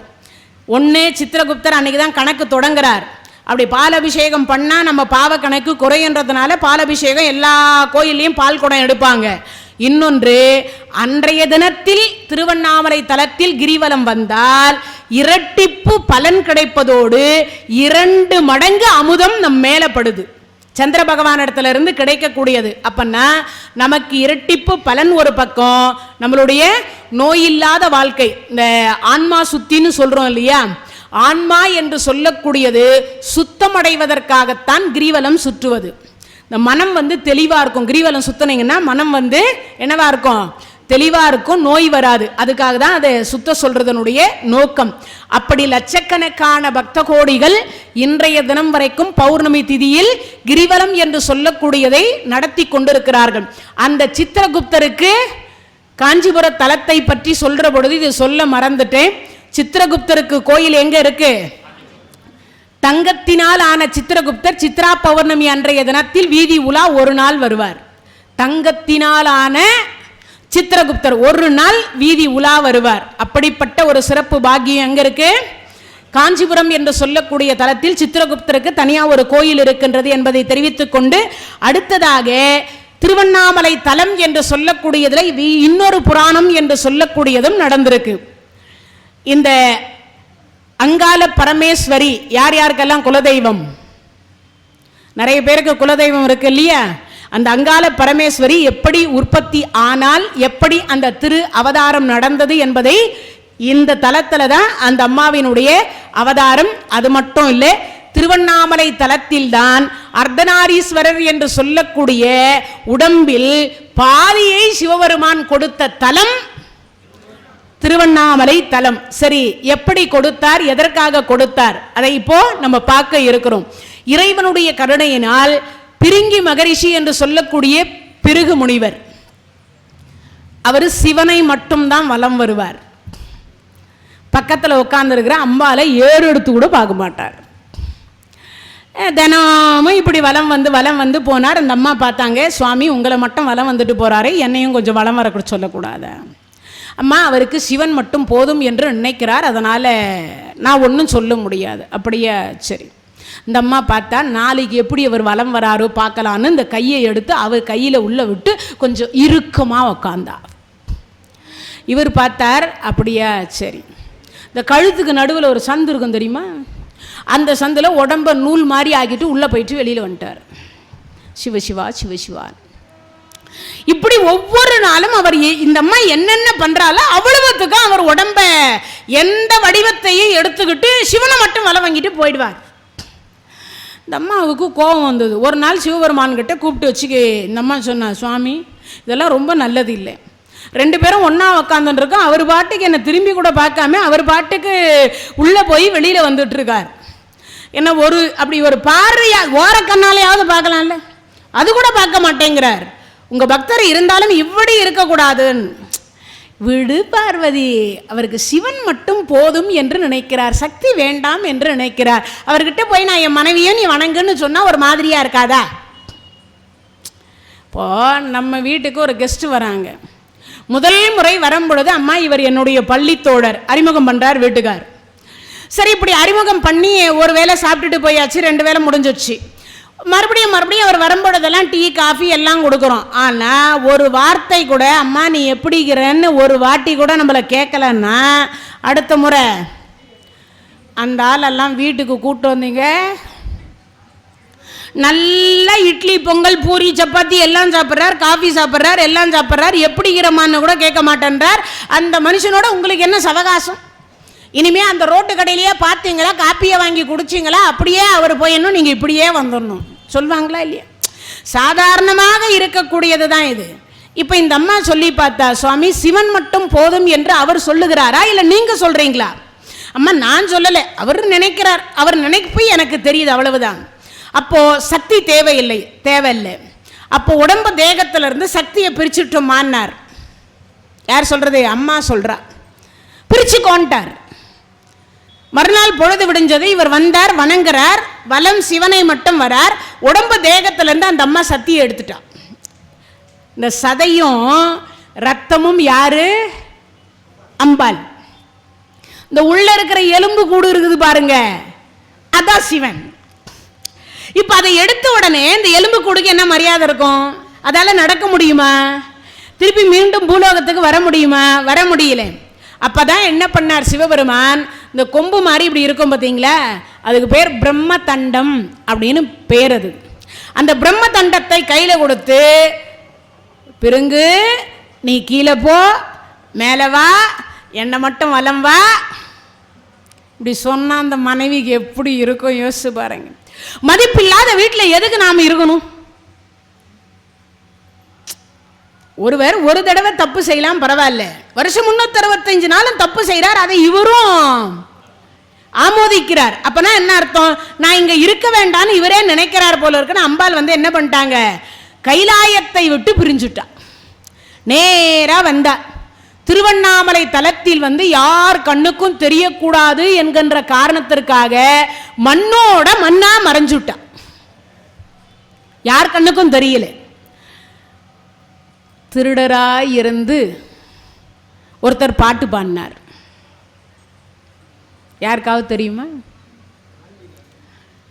அவரே தான் வால்மீகி முனிவர். ராமாயணம் நமக்கு பாடி கொடுத்த வால்மீகி என்று சொல்லக்கூடிய முனிவர் பெருமான் தான் முதல்ல இந்த அம்பாளை கண்ணார கண்டவர். நேரா இவர் திருவண்ணாமலையில் இருக்கக்கூடிய அருணாச்சலேஸ்வரரை பார்க்க போனார். தண்ட காருண்யம் என்று சொல்லக்கூடியது போகும்போது பார்க்கும் பொழுது எல்லா இடத்திலேயும் என்னவா இருந்தது? முழுக்க முழுக்க முழுக்க முழுக்க காஞ்சி போய் இருந்தது. ஆனால் அண்ணாமலையாரை தரிசனம் செய்துவிட்டு மீண்டும் திரும்புகிற பொழுது எல்லா செடி கொடி மரம் எல்லாம் பச்சை பசேன்னு பூத்து குலுங்கி கொண்டிருந்தது. இதை பார்த்த உடனே எப்படி இருக்கும் யோசிச்சு பாருங்க. அற்புதமாக இருந்தது. பார்த்த உடனே அவருக்கு ரொம்ப சந்தோஷம், தாங்க முடியாத சந்தோஷம். அப்படி தாங்க முடியாத சந்தோஷத்தை பார்த்தவர் உற்று பார்க்கிற, போகும்போது காஞ்சி இருந்ததே, வரும்போது இவ்வளவு இருக்கே, யோசித்து பார்த்தார். என்னவாக இருக்கும்? உற்று பார்த்தா மண்ணு புற்றாக இருக்கு. இந்த மண்ணை உற்று பார்த்தா உள்ள அம்மா உட்காந்துட்டு ஓம் நமச்சிவாய ஓம் நமச்சிவாய ஓம் நமச்சிவாய தவம் பண்ணின்று. பண்டை தவம், முன்ஜென்மத்து தவம். பார்த்த உடனே அம்பாள் தெரிஞ்சுட்டா. அம்மா வணக்கம்னார். பிரம்மா கண்ணுக்கு தெரியல, நாராயணர் கண்ணுக்கு தெரியல, யார் கண்ணுக்குமே இந்த அம்மா தெரியல. ஆனால் சாதாரணமாக ஒரு திருடராக இருந்து ராமாயணம் பாடி கொடுத்த வால்மீகி முனிவர் கண்ணுக்கு அம்பாள் தெரிகிறார். தெரிஞ்ச உடனே அம்மா வணக்கம். தாயே, ஏன் அப்பனை விட்டுட்டு பிரிஞ்சு இங்கே வந்துருக்கிறீங்க? அது ஒன்றும் இல்லை சுவாமி, மதிப்பில்லாத வீட்டில் இருக்கக்கூடாதுன்னு வந்துட்டேன். அம்மா, உங்களை அப்பா மதிக்கவில்லையா? என்னமோ நீங்கள் தான் சொல்கிறீங்க. ஆனால் ஒரு பக்தன் என்னை பக்கத்தில் உட்காந்துருக்கேன், திரும்பி கூட பார்க்காம அவரை மட்டும் வணங்கிட்டு போகும்போது அதை இவரும் சரி என்று சொல்கிறார். அதனால் அங்கே இருக்க பிடிக்கலை, அதான் இங்கே வந்துட்டேன்னா. அப்படியா? ஒரு விண்ணப்பம் சொல்லுங்க அம்மா. மீண்டும் உங்களையும் சிவபெருமானையும் பிரிக்க முடியாத அளவுக்கு ஒரு விரதம் இருக்கின்றது. தங்களுக்கு தெரியாததல்ல, இருந்தாலும் நீங்கள் அந்த விரதத்தை மேற்கொள்ளலாமே. என்ன விரதம்? புரட்டாசி அமாவாசையில் இருந்து ஐப்பசி அமாவாசை வரைக்கும் நீங்கள் ஏன் கேத்தார கௌரி விரதத்தை மேற்கொள்ளக்கூடாது? அப்படி மேற்கொண்டால் ஆணுடைய உடம்பிலிருந்து பாதியை பெண் வாங்கி கொள்ளலாம். அப்படியா? உண்மையாகவா சொல்லுகிறீர்கள்? அந்த விரதம் எப்படி இருக்க வேண்டும்? அம்மா, ஒன்றும் இல்லை, தினமும் ஏறு ஓட்டணும், நாற்று விடணும், அந்த நாற்றை பிடுங்கி ஒரு இடத்துல நடணும், அது செடியாகணும், அதிலிருந்து சில நெல் வரும், அந்த நெல்லை எடுத்து நீங்கள் அரிசி ஆக்கணும், அந்த அரிசியை மாவாக்கணும், அதை ஒரு அதரசமாக்கணும், அதை ஒரு அரச இலையில வைக்கணும். இப்படி கிருஷ்ணபட்சம் அப்படின்னு சொல்லக்கூடிய புரட்டாசி அமாவாசையில் இருந்து அடுத்து வரக்கூடிய ஐப்பசி அமாவாசை வரைக்கும் பண்ணணும். அவ்வளவுதானே? அப்படியே செய்கிறேன். இந்த அம்மா என்ன பண்ணா, ஒரு மாத காலம் காத்தால எழுந்த உடனே ஏறு ஓட்டி சேடை வச்சு நாற்றை விட்டு அதை பிடுங்கி ஒரு இடத்துல நட்டு அது நெல் வந்து அந்த நெல்லை எடுத்து காய வச்சு அதை அரிசியாக்கி அந்த அரிசியிலிருந்து மாவாக்கி அந்த மாவை அதிரசமாக்கி அந்த அதிரசத்தை அரச இலையில வச்சு படைச்சுட்டு அதுக்கப்புறம் இந்த அம்மா அந்த அதிரசத்தை உண்பா. இப்படி 30 நாள் போச்சு. இறைவன் சிவபெருமான் வருவாரான்னா வரல. அந்த பெரியவர் சொன்னார்னு நானும் 1 மாதம் பண்ணேன். ஆனால் சிவபெருமான் வருவாரான்னா வரல. இந்த அம்மா என்ன பண்ணா, விரதத்தை முடிச்சுட்டு மீண்டும் உட்காந்து தவத்துக்கு உட்காந்துட்டான். ஆனால் இங்கே ஒரு நிகழ்வு நடக்குது கைலாயத்தில். அம்மை பிரிந்த உடனே யாகத்திற்கு அவிர்ப்ப பாகம் வாங்குவதற்காக சிவபெருமான் புறப்படுறார். அப்பெல்லாம் சிவபெருமான் யாகத்திற்கு நேரடியாக போய் அவிர்ப்ப பாகத்தை வாங்கி உண்டு விட்டு அங்கிருக்கக்கூடிய தேவர்களையும் அங்கிருக்கக்கூடிய யாகம் வளர்க்கக்கூடியவர்களையும் ஆசீர்வாதம் செய்துவிட்டு தான் கைலாயத்துக்கு வருவார். இப்போ என்ன பண்ணார், மனைவி இருந்தா கேட்பா, ஏங்க லேட்டு, எங்கே போயிட்டு வரீங்க? இப்போ மனைவி இல்லை, யார் கேட்குறது? அதனால் என்ன பண்ணார்னா, அப்போ கைலாயத்தில் இருந்தது 3 சேர். ஒன்று பிரம்மா ஆசனம், ஒன்று நாராயண ஆசனம், இன்னொன்று சிவா ஆசனம். 3 சேர். அவங்கவுங்க வேலையை முடிச்சுட்டு அவங்கவுங்க சேரில் உட்காந்து அவங்கவுங்க வேலையை கவனிப்பாங்க. இது இப்படி இயற்கையாக போயிட்டு இருந்தது. பிரம்மாவுக்கு ஒரு ஆசை, எப்போ பார்த்தாலும் இந்த சிவபெருமான் சென்ட்ரலையே உட்கார்றாரு, அந்த சேரில் நாம் உட்காந்தா என்ன தப்பு? அவருக்கு ஒரு ஆசை, இந்த சேர் பாருங்க, இந்த ஆமாம் இந்த சீட்டு மோகம் இருக்குது பாருங்க, அது அங்கே இருந்து ஆரம்பிச்சது தான் இந்த பிரச்சனையே, வேற எங்கே இருந்தோ இல்லை. அங்கே ஆரம்பிச்சு வச்சது இன்னைய வரைக்கும் இங்கே வரைக்குமோ விட்டு வைக்காமல் இருக்குது நம்மளெல்லாம். இப்போ சிவ ஆசனத்தில் பிரம்மா உட்காந்துட்டார். சிவபெருமான் லேட்டாக வரார். சரி, லேட்டாக வந்த உடனே பார்த்தார், வர்றதுக்கு முன்னாடி இப்போ சேர் போட்டு வச்சிருந்தா யாருன்னா உட்காரலாம். ஆனால் வந்துட்டா அவர்களுக்குரிய, இப்போ கலெக்டர் ஆஃபீஸில் கலெக்டருக்கு உட்கார்றதுக்கு ஒரு சேர் இருக்கும். கலெக்டர் வர்றதுக்கு முன்னாடி பியூன் கூட அந்த சேரில் நாமும் ஒரு நாளைக்கு கலெக்டர் சேரில் உட்காந்து பார்க்கலான்னு சேர் துடைக்கிற மாதிரி தொடச்சி அது ஒரு நிமிஷம் உட்காந்து எந்திரிப்பாங்க. ஆடா, நம்ம கலெக்டருக்கு படிக்க முடியலன்னா கூட என்ன, கலெக்டர் சேரில் அவர் இல்லாத இருக்கிற நேரம் பார்த்து ஒரு நிமிஷம் உட்காந்தா என்ன தப்பு? உட்காந்து எந்திரிச்சிடலாம். ஆனால் வந்ததுக்கு அப்புறம் உட்கார வேண்டது பிடிவாதம் தானே. இவர் வந்ததுக்கு அப்புறமும் உட்கார்ந்துருந்தார். அப்புறம் மகாவிஷ்ணு சொன்னார், அப்பா பிரம்மா, சிவபெருமான் வந்துட்டார், நீ எழுந்துக்கும். அவருக்கு 5 தலை, எனக்கும் 5 தலை, நான் எதற்கு அவருக்கு 5 தலை. இந்த தமிழ் கொஞ்சம் உச்சரிக்கிறப்போ கொஞ்சம் பார்த்து உச்சரிக்கணும். ஒரு எழுத்து மாறினா கூட அர்த்தம் வேறையா போயிடும். இப்போ இவர் சொல்றார், அவருக்கு 5 தலை, எனக்கு 5 தலை, நான் எதற்கு 5 தலை? நான் எதுக்கு அவருக்கு பயப்படணும்? இது சொன்னார். அடுத்த வினாடி பார்த்தார், சரி அப்படியா அப்பா, நீ ஆச்சு அவராச்சு. மகாவிஷ்ணு சொல்லி பார்த்தார், கேட்குற மாதிரி இல்லை. சரி, இப்போ சிவபெருமான் சொன்னார், அப்பா இது எனக்குரிய ஆசனம், நீ உன் ஆசனத்தில் உட்காருன்னு. கேட்குற மாதிரி இல்லை. யார் சொன்னாலும் கேட்காம அவர் அப்படியே உட்கார்ந்துருந்தார். இந்த தலை தானே பிரச்சனை. இப்போ என்ன பண்ணலான்னு பார்த்தார். காலபைரவான்னார். அடுத்த வினாடி காலபைரவர் அங்கே வந்து நின்னார். அப்பா வணக்கம், என் ஆசனத்தில் இவர் அமர்ந்திருக்கிறார், அதனால ஒன்று நல்ல முறையில் சொல்லிப்பார், எழுந்தா பார், அப்படி எழலைன்னா ஒரு தலையை கிள்ளி எரிஞ்சிருன்ட்டார். இப்போ அப்படி இவர் போனார். ஐயா சுவாமி வணக்கம். பிரம்மதேவரே வணக்கம். ஆமா, நீ யாரு? சிவபெருமானுடைய திருக்குமாரர், 2வது பிள்ளை, என் பெயர் காலபைரவர். ஓ அப்படியா? ஆமா, என்ன விஷயம்? என் தந்தை ஆசனத்தில் தாங்கள் அமர்ந்திருக்கிறீர்கள், பக்கத்தில் இருக்கக்கூடிய ஆசனம் தங்களுடையது, அந்த ஆசனத்தில் போய் நீங்கள் அமரச் செய்யுங்கள். உங்க அப்பாவுக்கு 5 தலை, எனக்கும் 5 தலை, நான் எதற்கு 5 தலை? அப்படியே அந்த தலை தானே பிரச்சனை. அப்படி என்றால் ஒரு தலையை எடுத்துருவோன்னு அவர் என்ன பண்ணார், ஒரு தலையை பிடிச்சு அப்படி கிள்ளி எறிந்தார். அது பிரம்மாவினுடைய பிரம்ம கபாலம். கபாலம்னா உடம்பு இல்லாததற்கு பெயர் கபாலம்னு பேர். இப்போ அதை கிள்ளி எரிஞ்ச உடனே கிள்ளவர் கையை அதை விட்டுடுச்சு, கிள்ள சொன்னவர் கையில் போய் ஒட்டிக்கிச்சு. இப்போ அதை ஒட்டி கொண்ட உடனே என்ன செய்யறதுன்னு தெரியல, அதை எடுத்தாலும் அது வரமாட்டேங்குது. சரி, இப்படி வராத போது என்ன பண்ணலான்னு யோசித்து அவர் வேலைக்கு, பிரம்மகத்தி தோஷம் இல்லையா, தோஷத்தை நிவர்த்தி செய்வதற்கு அவர் புறப்பட்டு அவர் போயிட்டார். இவர் என்ன செய்வது, இந்த பிரம்ம கபாலம் விடமாட்டேங்குது, என்ன பண்ணாலும் விடமாட்டேன். யாகத்திற்கு எங்கு சென்றாலும் அந்த சாப்பாட்டை இது ஆணுது, அது உள்ள போயிடுது. ஏன்னா வலது கையில போய் ஒட்டிக்கிச்சு. இப்போ இவர் ஆன்றார், அது உள்ள போகுது, ஆன்றார், அது உள்ள. ஏன்னா உடம்பு இருந்தாதான், வயிறு இருந்தாதான் நிறைவு எவ்வளவுன்னு தெரியும். இப்போ இந்த வயிறு இல்லைன்னா இந்த வாய் மட்டும் இருக்கிறதுனால எவ்வளவு போனாலும் பசி என்பது அடக்கம் இல்லை. அதனால சிவபெருமானுக்குரிய உணவுகள் மொத்தமும் யாருக்கு போகுது, இந்த பிரம்ம கபாலம் உண்ணுது.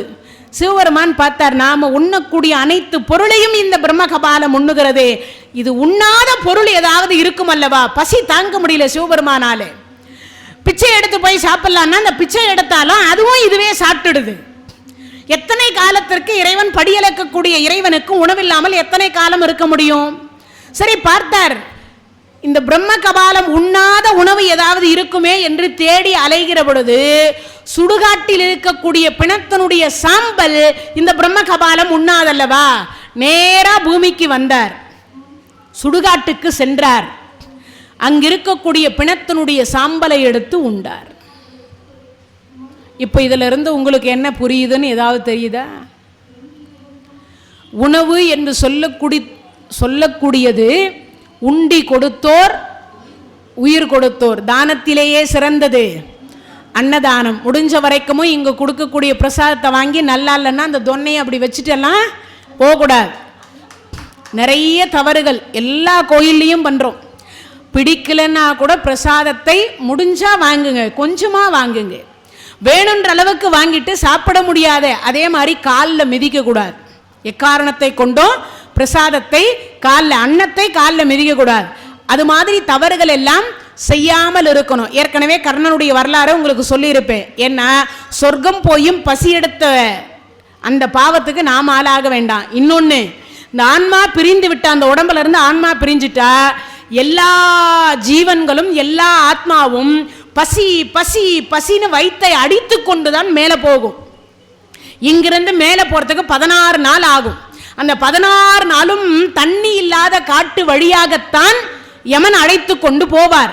பசி தண்ணி பசி தண்ணி என்றுதான் அலைந்து திரிந்து கொண்டுதான் அந்த ஆன்மா போகும். அப்படி போகிற பொழுது எவர் ஒருவர் கோயில்ல வாங்கி அருந்தி இருக்கக்கூடிய தீர்த்தமும், அதே போல எந்த இடத்தில் கோயில்ல வாங்கி சாப்பிட்டு இருக்கக்கூடிய பிரசாதமும் அன்றைய தினத்தில் நமக்கு பொதி சோறாக அங்க வரும். இதுக்குதான் கோயில்ல கொடுக்கிறது பிரசாதம்.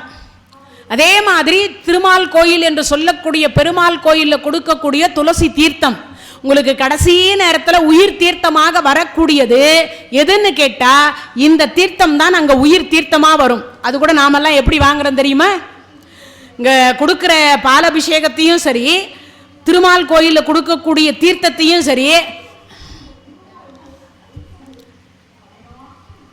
பெண்ணா இருந்தா இந்த இடது கையில இதை போட்டு அதுக்கு மேல வலது கை வைக்கணும். ஆனா இருந்தா வேட்டியினுடைய துண்டு போட்டு வாங்கணும். சரி, நாங்கள்லாம் ஜீன்ஸ் பேண்ட் போடுறவங்க, பேண்ட்டு போட்டு கோயிலுக்குன்னு பெருமாள் கோயிலுக்குன்னு போனீங்கன்னா கையில் ஒரு கச்சிப்பை கொண்டு போங்க. அந்த கச்சிப்பை இந்த இடது கையில் போடுங்க, அதுக்கு மேலே இந்த தீர்த்தம் வாங்குங்க.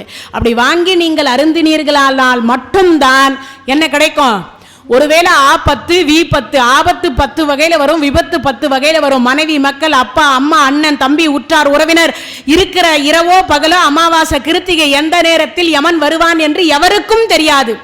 அப்படி ஒருவேளை உங்கள் பிராணன் பிரியக்கூடிய நேரத்தில் கண்டிப்பாக நீங்க வாங்கி அருந்திருக்கக்கூடிய அந்த துளசி தீர்த்தமாக இருக்கக்கூடியது காதுக்கு மேல் பகுதியில் இருக்கக்கூடிய சுசும்னா நாடி என்று சொல்லக்கூடிய நாடியில் தேக்கி வைக்கப்படுகிறது. உங்கள் பிராணன் பிரிகிற பொழுது ஆட்டோமேட்டிக்கா காக்கும் கடவுளாக இருக்கக்கூடிய திருமால் அந்த துளசி தீர்த்தத்தை நான் சொல்லியது போல நீங்கள் பயபக்தியோடு வாங்கி அருந்திருப்பீர்களே, ஆனால் அந்த துளசி தீர்த்தம் தன்னாலேயே இந்த தொண்டை பகுதிக்கு ஆட்டோமேட்டிக்காக வரும். அதனால்தான் திருமாலுக்கு உயிர் போகக்கூடிய காலத்தில் எவர் ஒருவர் திருமாலுடைய ஆலயத்தில் அந்த துளசி தீர்த்தத்தை வாங்கி அருந்தி இருக்கிறார்களோ அவர்கள் உயிரை காப்பாற்ற கூடிய பாக்கியம் காக்கும் கடவுள் திருமாலுக்கு கொடுத்திருக்கிறார் இறைவன் சிவபெருமான்.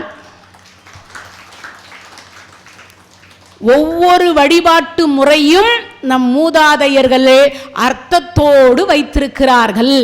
அதனால முடிஞ்ச வரைக்கும் இதை இப்படி பயன்படுத்துறது. நாளையிலிருந்து அந்த பிரசாதம் வாங்கினா பயபக்தி இருக்கணும்.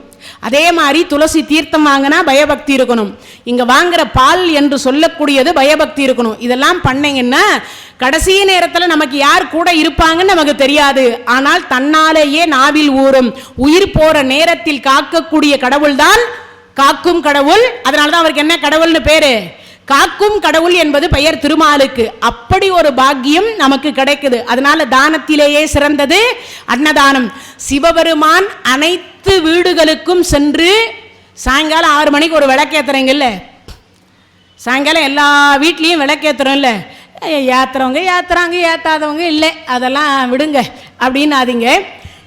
காலை மாலை கண்டிப்பாக ஒரு விளக்கு ஏற்றணும். நான் வெள்ளியில் ஏற்றுங்க தங்கத்தில் ஏற்றுங்கனாலாம் சொல்லலை. ஒரே ஒரு அகல் விளக்கு, ஒரு திரியை போட்டிங்களா அகல் விளக்கில் ஒரு நல்லெண்ணெயோ அல்லது ஒரு என்னது ஒரு நெய்யையோ ஊற்றி இல்லை ஒரு பஞ்சதீபத்தையோ ஊற்றி ஒரு விளக்கு ஏற்றுங்க. அந்த விளக்கு ஏற்றுகிற பொழுது இல்லக விளக்கது இருள் கெடுப்பது, சொல்லக விளக்கது ஜோதி உள்ளது, பல்லக விளக்கது பலரும் காண்பது, நல்லக விளக்கது நமச்சிவாயவே அந்த வார்த்தையை சொல்லிட்டு இறைவா எங்களுக்கு எல்லா நலனும் தர வேண்டும் அப்படின்னு ஏத்தனீங்கன்னா இறைவன் சிவபெருமான் 8 லட்சுமியை கூட்டிட்டு வந்து மனைவியோட வந்து படி அளந்துட்டு போவார். பரமேஸ்வரன் யாரு? பரமேஸ்வரன் வந்து படி அளந்துட்டு போவார். அப்பேற்பட்ட உலகத்தில் இருக்கக்கூடிய அனைத்து ஜீவன்களுக்கும் படி அளக்கக்கூடிய சிவபெருமான் இப்ப என்ன சாப்பிடுறார்? எதனுடைய சாம்பல்? பிணத்தினுடைய சாம்பல் சாப்பிடுறார். யோசிச்சு பாருங்க, எதற்காக அவர் அதை சாப்பிட்டார்னு யாராவது ஒரு நிமிஷம் சிந்திச்சு பாருங்க. அன்னத்தை வேஸ்ட் பண்ணக்கூடாது என்பதற்காகவும் அன்னத்தினுடைய தன்மை உணவினுடைய தன்மை என்ன என்பதை உலகம் உணர்ந்து கொள்ள வேண்டும். இந்த ஜான் வயிறு இல்லாட்டா உலகத்தில் கலாட்டாவே இல்லை. இந்த ஜான் வயிறை கொடுத்துதான் கடவுள் வந்து என்ன வச்சுக்கிறான்? ஏழை பணக்காரு டாட்டா பிர்லா போயிட்டே இருக்குது. லட்சாதிபதி கோடீஸ்வரர் எல்லாத்துக்கும் பட்டம் உண்டா இல்லையா? இந்த ஜான் வயிறு இல்லைன்னா யாராவது மதிப்புமா? யாரும் யாரையும் மதிக்க மாட்டோம். அந்த ஜான் வயிறை கொடுத்து தான் கடவுள் நம்மளை எல்லாரையும் ஒரு லெவல்ல வச்சிருக்கிறார், புண்ணியத்துக்கு ஏற்றார் போல. அப்பன்னா சிவபெருமானே பிச்சை எடுத்தார், முடியல. அதுக்கு அடுத்து பிணத்தினுடைய சாம்பலை உண்கிறார். அப்பனா என்ன அர்த்தம்? உண்டி கொடுத்தோர் உயிர் கொடுத்தோர். அம்மா பிச்சாந்தேகின்னு யாராவது வந்தா இல்ல போங்கன்னு சொல்லாதீங்க. ஒருவேளை பட்னியா இருந்தாவது சாப்பாடு போடுங்க, ஒருவேளை பட்னியா இருந்தாலாவது தண்ணி, அதே மாதிரி தாகத்துக்கு தண்ணி கொடுங்க. முடிஞ்ச வரைக்கும் அன்னத்தை இல்லத்தில் என்ன பண்ணக்கூடாது, நாம வேஸ்ட் பண்ணாம யாருக்காவது ஒருத்தருக்காவது சாப்பாடு போடுங்க. சிவபெருமானுக்கே அந்த நிலைமை என்றால் நமக்கெல்லாம் என்ன வரும் என்று சொல்ல முடியாது. அதனால இறைவனே இப்போ சுடுகாட்டில் இருந்து பிணத்தினுடைய சாம்பலை அள்ளி அள்ளி உண்ணுகிறார். இப்ப பிணத்தினுடைய சாம்பலை அள்ளி அள்ளி உண்ணதனால இறைவன் சிவபெருமானுக்கு சித்தம் கலங்கி போச்சு. ஒருவேளை இது முன்கூட்டியே தெரிஞ்சதுனாலேயோ என்னமோ தெரியல, பித்தா பிறை சூடின்னு சொல்லிட்டார். இந்த திருவிளையாடல் அவருக்கு தெரிஞ்சிருக்கு. அதனால தான் சுந்தரமூர்த்தி சுவாமிகள் என்ன பண்ணிட்டார்? உனக்கு என்னையா பைத்தியமா, பித்தா பிறை சூடி என்று சொன்னார். அப்படிப்பட்ட இறைவனுக்கே பைத்தியம் பிடிச்சது, என்ன பண்றதுன்னு தெரியல, உட்காந்து பிணத்தினுடைய சாம்பலை சாப்பிட்றார். இப்போ பிரம்மா தொழில் நின்று போச்சு, காக்கும் நாராயணர் தொழில் நின்று விட்டது. யமதர்மராஜாவுக்கு வேலை இல்லை, சூரியனுக்கு வேலை இல்லை, சந்திரனுக்கு வேலை இல்லை, 33 கோடி தேவர்களுக்கு வேலை இல்லை, நவகிரகத்துக்கு வேலை இல்லை, மொத்த பேரும் வேலை இல்லா பட்டதாரி. நீங்கள்லாம் இப்போ தான் நினச்சிட்டு இருக்கிறீங்க வேலை இல்லாத பட்டதாரின்னு. அங்கேயே வேலை இல்லாத டிமாண்டெல்லாம் வந்திருக்குது பட்டதாரியா. எங்க கைலாயத்திலிருந்தே இந்த பிரச்சனை இருக்கு, இறைவன்கிட்டயே இந்த பிரச்சனை இருந்திருக்கு, நம்ம கிட்ட தான் இல்லை. இந்த 2 வருஷமா எல்லாருடைய தொழிலும் கம்ப்ளீட்டா முடங்குச்சா இல்லையா? ஒரே ஒரு கண்ணுக்கு தெரியாத ஒரு கிருமியாக இருக்கக்கூடிய அனைவருடைய தொழிலையும் பாதிக்கப்பட வச்சுதா இல்லையா? கம்ப்ளீட்டா. அது சரி, நம்ம இந்தியாவுக்கு மட்டமா இருந்தது, பூமி முழுவதும் இருந்தது. அதான் இறைவன். அது கண்ணுக்காவது தெரிஞ்சிருந்தா கூட பரவாயில்ல, அதுவும் கிடையாது. ஒன்ன வச்சு இவ்வளவு பெரிய லாக்டவுன் போட வச்சார, யோசிச்சு பாருங்க. அவனன்றி ஒரு அணு கூட செய்யாது. அப்படிப்பட்ட இறைவன் இப்போ உண்பது என்ன உணவு? பிணத்தினுடைய சாம்பலை உண்கிறார். சரி, இப்ப எல்லாருக்கும் வேலை இல்லை. நாராயணர் பார்த்தார், இறைவனையும் இறைவியையும் சேர்த்து வைத்தால் மட்டும்தான் இந்த பிரச்சனை தீரும் என்று என்ன செய்யலாம்னு யோசித்து பார்த்தார். சரி தேடுவோம், அம்பாள் எங்க இருக்கிறான்னு முதல்ல தேடுவோன்னு எல்லா இடத்தையும் தேட ஆரம்பிச்சார். அப்படி தேட ஆரம்பித்த உடனே வழியில் வால்மீகியே பார்க்குறார். வணக்கம் நாராயணா, வணக்கம். உங்ககிட்ட ஒரு செய்தி சொல்லணுமே. ஆமாம், பூமிக்கு எதுக்கு வந்தீங்க? அம்மா பிரிஞ்சு அப்பாவை விட்டுட்டு வந்துட்டாங்க என் தங்கை, அதனால் தேடிட்டு வரேன். நான் பார்த்தேன். எங்கே? இன்றைய தினத்தில் இருக்கக்கூடிய மேல் மலையனூர் தான் அன்றைய தினத்தில் இருந்த திரு அண்ணாமலை. அது திருவண்ணாமலையோட ஒட்டி தான் இருந்தது. இப்போ தான் அதை பிரித்து என்ன பண்ணிட்டாங்க, மேல் மலையனூர் என்கின்ற நாமத்தை வைத்து தனி தலமாக இருந்தது. அது புற்று இன்னைக்கு நேற்று உருவான புற்று கிடையாது. அது ஏற்கனவே அருணாச்சல புராணம் என்று சொல்லக்கூடிய அன்றைய காலத்திலிருந்தே அந்த புற்று இருக்கு. இப்போ அது பிரபலம் அடைஞ்சது, அவ்வளவுதான். கலியுகத்தில் அது பிரபலம் அடைந்தது. ஆனால் அதுக்கு முன்னாடியே 2 யுகத்திற்கு மேலே அந்த தலம் அங்கே தான் இருக்கு. அது திருவண்ணாமலையோட ஒட்டின தலம் தான். அதை தனியாக பிரித்து இப்போ அதுக்கு தனியாக பெயர் வச்சு தனியாக பிரிச்சுட்டாங்க. ஆனால் அது திருவண்ணாமலை தலத்தோட சேர்ந்தது தான். இதை வால்மீகி மகரிஷியாக இருக்கக்கூடியவர் நாராயணிடத்தில் சொன்ன அடுத்த வினாடி பார்த்தார். ஓ, அந்த அம்மா அங்கே தான் இருக்காளான்னு நேராக வந்தார். தங்கை வணக்கம்னார். தங்கை வணக்கம் என்றார். வணக்கம்னு சொன்னோன்னு, அண்ணா யார் கண்ணுக்கும் தெரியாமல் இருந்தனே, உங்கள் கண்ணுக்கு மட்டும் நான் எப்படி தெரிஞ்சேன்? எப்படியோ தெரிந்தாய். அம்மா வா போகலாம். இந்த அம்மா பார்க்குறா, நம்ம வீட்டுக்கார் வந்துக்கிறார போலுக்குது. ஒருவேளை மறைஞ்சி கிரஞ்சி ஏதாவது பார்க்குறாருன்னு எட்டி எட்டி பார்த்தா, என்னம்மா பார்க்குறேன், அவர் வரலையா? இல்லைம்மா வருவார், வந்திருப்பாரு, நல்லாந்தான் வந்திருப்பார். நான் இருக்கும்போது எங்கள் வீட்டுக்காருக்கு என்ன ஆச்சு?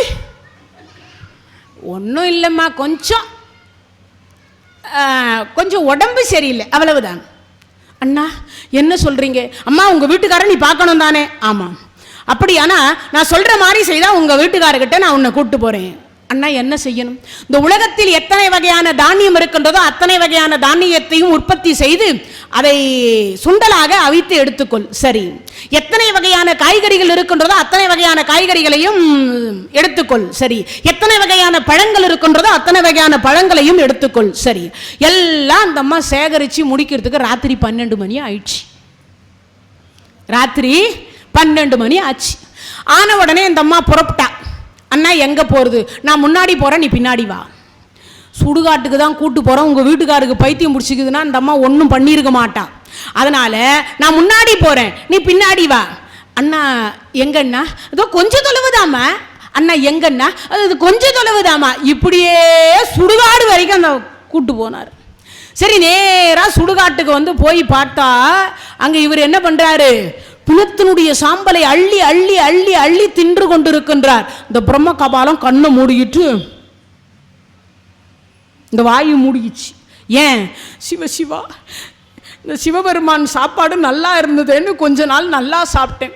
இப்போ என்னன்னா இந்த மனுஷன் என் கையிலேயே எடுத்து என் மூஞ்சிக்கு முன்னாடியே பிணத்தினுடைய சாம்பல். அது பிராமண கபாலம், பிராமண கபாலம். அதனால என்னது, பிணம்னா சுடுகாடுன்னா அதுக்கு பயம். அதனால கண்ணையும் மூடிக்கிச்சு, வாயையும் மூடிக்கிச்சு.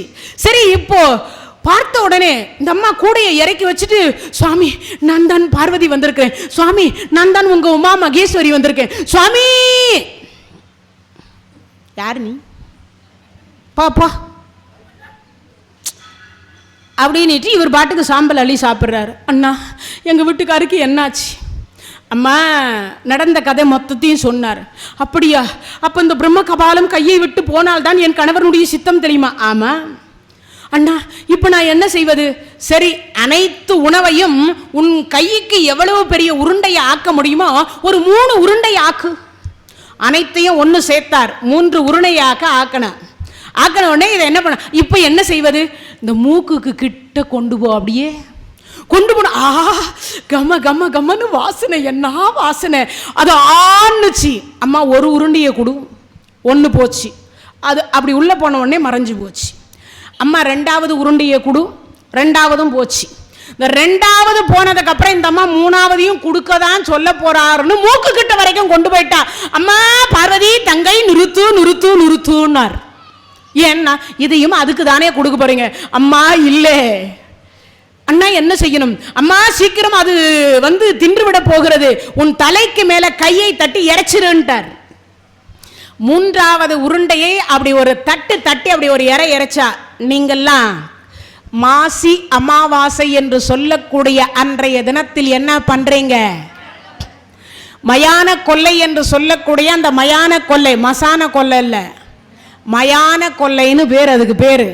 அந்த மயானத்தில் இந்த அம்மா என்ன பண்ண, அப்படி தட்டி இறைச்சா. ஏற்கனவே 2 உருண்டை டேஸ்ட் போயிருக்குதா, அதனால என்ன பண்ணுச்சு, ஆஹா இந்த அம்மா இவ்வளவு நேரம் அதை கையில ஒருங்கா அப்படியே கொடுத்துருக்கலாமா, இதை வேற தட்டி வேற இறைத்து விட்டாலா.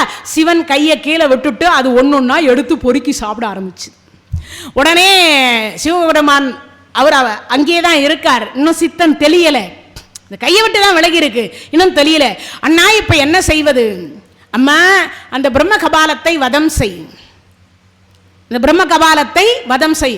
கையில சூலாயத்தை கொடுத்து பிரம்ம கபாலத்தை அந்த அம்மா என்ன பண்ணா, வதம் செய்யலான்னு போகும்போது அது சொல்லுது, கொஞ்ச நேரத்துக்கு முன்னாடி தான் 2 உருண்டை கொடுத்து சோறு போட்ட ஆத்தா, உலகத்துக்கே அம்மை அப்பனாக இருக்கக்கூடிய அம்மா என்ன கொல்லலாமா? அது கேட்குது. உடனே சொன்னா, என் கணவர் கையை இதற்கு மேல் நீ தொடமாட்டேன் என்று சொன்னால் உன்னை நான் கொல்லமா. அது எப்படி? அவர் கையில் இருக்கிற வரைக்கும் எனக்கு என்ன சொகுசு தெரியுமா? பிரம்ம கபாலம், அதுவும் என்னது, சிவ பிரம்ம கபாலம். என் பேரே மாறி போச்சு. அது மட்டும் இல்லை, இந்த சிவபெருமானையே பிணத்தினுடைய சாம்பலை தின்ன வச்சிருக்கேன்னா நான் எவ்வளவு பெரிய ஆளாக இருக்கணும். உலகத்துக்கே படியளக்கக்கூடிய அம்மையப்பர் நான் என்ன பண்ணி வச்சிருக்கேன்? சாம்பலை சாப்பிட வச்சிருக்கேன். அதனால அவர் கையை நான் விடமாட்டேன். அப்படியானால் உன்னை கொல்லுவது நிஜம். நான் ஒன்னா இருந்தா தானே நீ என்ன கொல்லுவே. 1000 பிரம்ம கபாலம் வந்துருச்சு. இந்த சுடுகாட்டில் இருந்ததெல்லாம் ஒன்று சேர்ந்துச்சு. இப்ப என்ன செய்வதுன்னு தெரியல. தன் வேர்வை துளியில இருந்து பத்ரகாளி என்று சொல்லக்கூடிய வக்கரகாளியை உற்பத்தி செய்தால், அவள் கையில் ஒரு ஊசியையும் நூலையும் கொடுத்து அந்த பிரம்ம கபாலம் முழுவதையும் நீ எடுத்து ஊசி நூலில் கோற்று மாலையாக போட்டுக்கொள் அப்படின்னா மாலையாக போட்டாச்சு. போட்ட அடுத்த வினாடி உண்மையான பிரம்ம கபாலம் மட்டும் பூமியில கீழே இருக்கு. அது ஒவ்வொன்னா எதை, அந்த பொருளை எடுத்து கீழே இறைந்த பொருளை எடுத்து சாப்பிட்டு இருக்கு. இப்ப சூலாயத்தை கொண்டு வதம் செய்யலான்னு வதம் செய்கிற பொழுது அந்த பிரம்ம கபாலம் சொல்லுச்சு, இதே மாதிரி தினமும் எனக்கு சாப்பாடு போட்டா உங்க வீட்டுக்கார கையை நான் தொட மாட்டேன். இதே போல எனக்கு தினமும் நீ உணவு கொடுத்தால் உன் கணவர் கையை நான் தொடமாட்டேன். அப்படின்னா எனக்கு முதல்ல சத்தியம் பண்ணுன்னு அம்மா சத்தியம் செய்தது.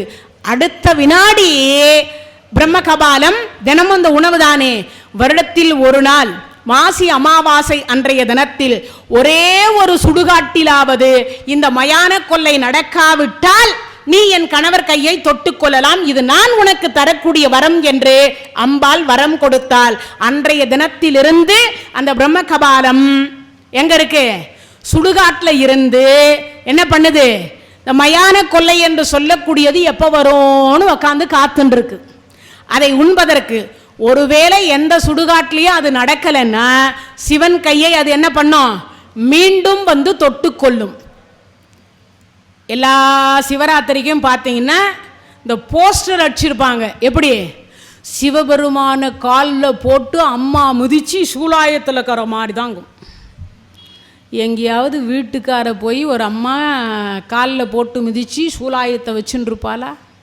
யோசிச்சு பாருங்க. அப்படி அவள் சூலாயத்தை வச்சால்னா அவள் என்ன புடவை கட்டணும்,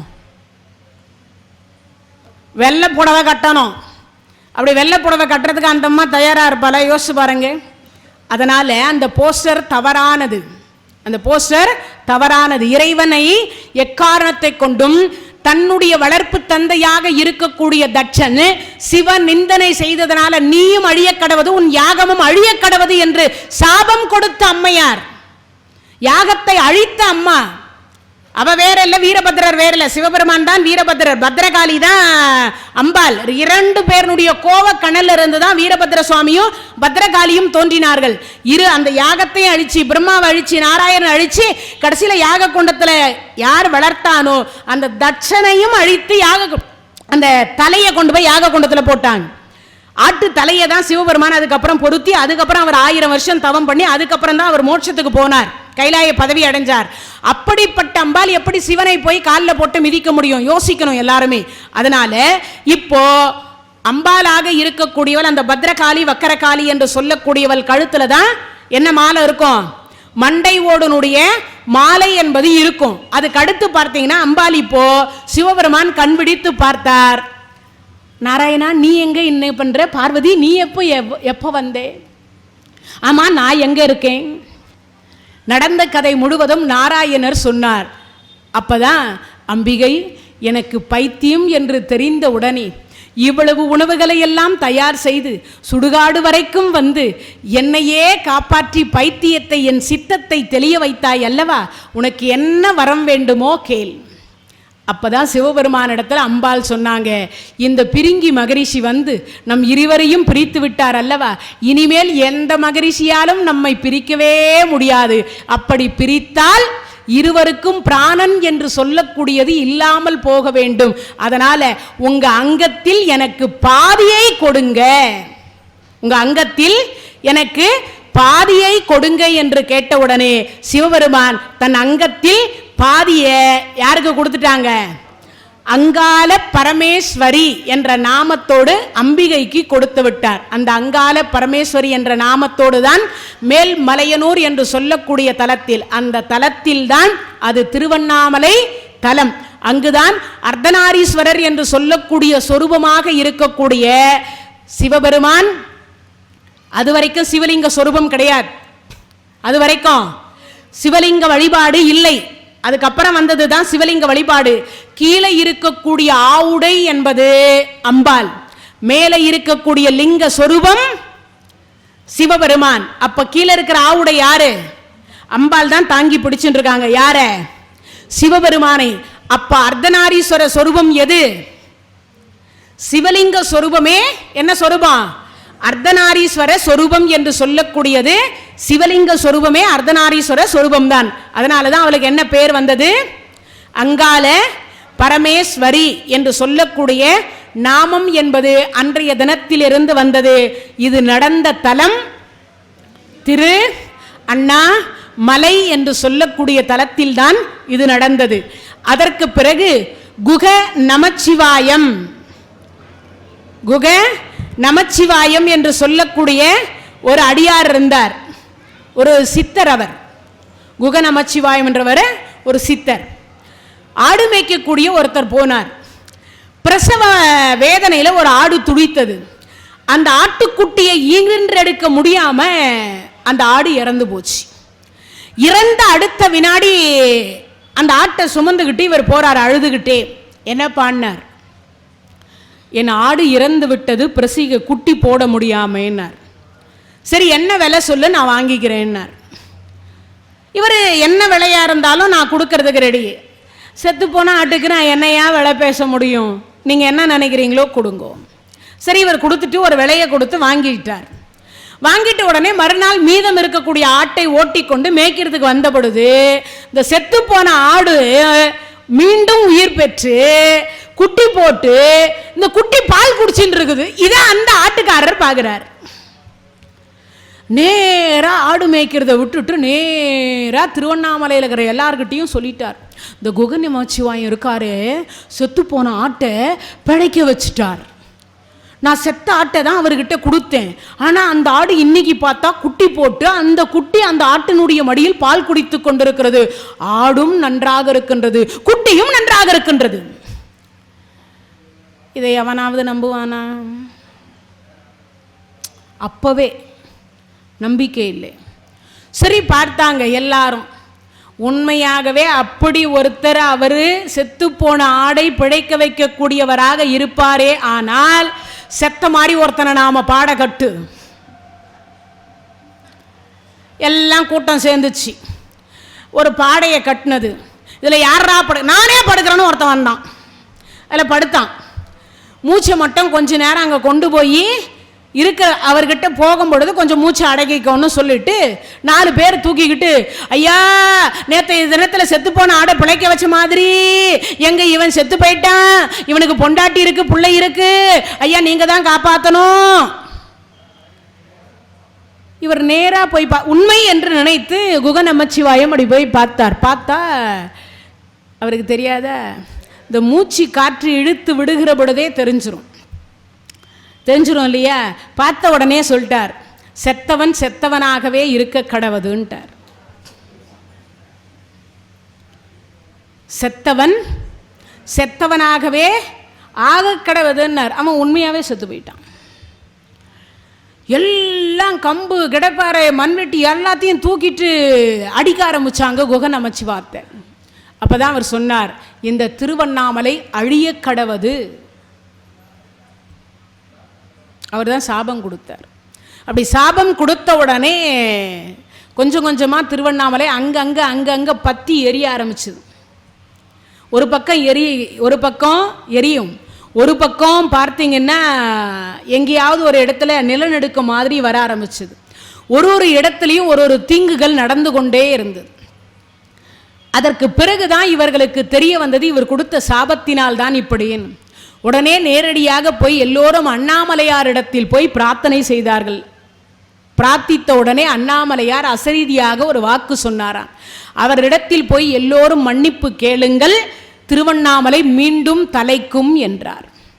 உடனே எல்லாரும் போய் திருவண்ணாமலையில் இருக்கக்கூடிய அத்தனை அடியார் பெருமக்களுக்கும் என்ன பண்ணாங்க, நேரடியாக போய் அவர் காலில் விழுந்து மன்னிப்பு கேட்டாங்க. சிறு பிள்ளைத்தனமாக இவர்கள் செய்த தவறை தாங்கள் மன்னித்து அருள வேண்டும், திருவண்ணாமலை அழியாமல் இருக்க நீங்கள் வாழ்த்த வேண்டும் என்று கேட்டவுடனே அழியும் அழியா அண்ணாமலை அப்படின்றார். கொடுத்த வாக்க திருப்பி மாற்ற முடியாது. அதனால என்ன பண்ணிட்டார், அழியும் அழியா அண்ணாமலை. என்னைக்கு வரைக்கும்? சூரியன் சந்திரன் உள்ள நாள் வரைக்கும் ஒரு பகுதி அழியும், ஒரு பக்கம் வளரும். இந்த சாபத்தை கொடுத்த பெருமான் குகை நமச்சிவாயம் அப்படின்ற பெருமான். 1000 சித்தர்கள் அந்த இடத்துல ஜீவ சமாதி அடைந்திருக்கிறார்கள். 1000 சித்தர்கள் அந்த இடத்துல ஜீவ சமாதி அடைந்திருக்கிறார்கள். கிரிவலம் வருகின்ற பொழுது என்ன இருக்கும், ஒவ்வொரு சிவலிங்கம் இருக்கும். அதாவது யமலிங்கம், நிருதிலிங்கம், வாயுலிங்கம், இப்படி அக்னிலிங்கம், அனைத்து லிங்கங்களும் அஷ்டலிங்கம் என்று சொல்லக்கூடியது ஒவ்வொன்றாக இருக்கும்.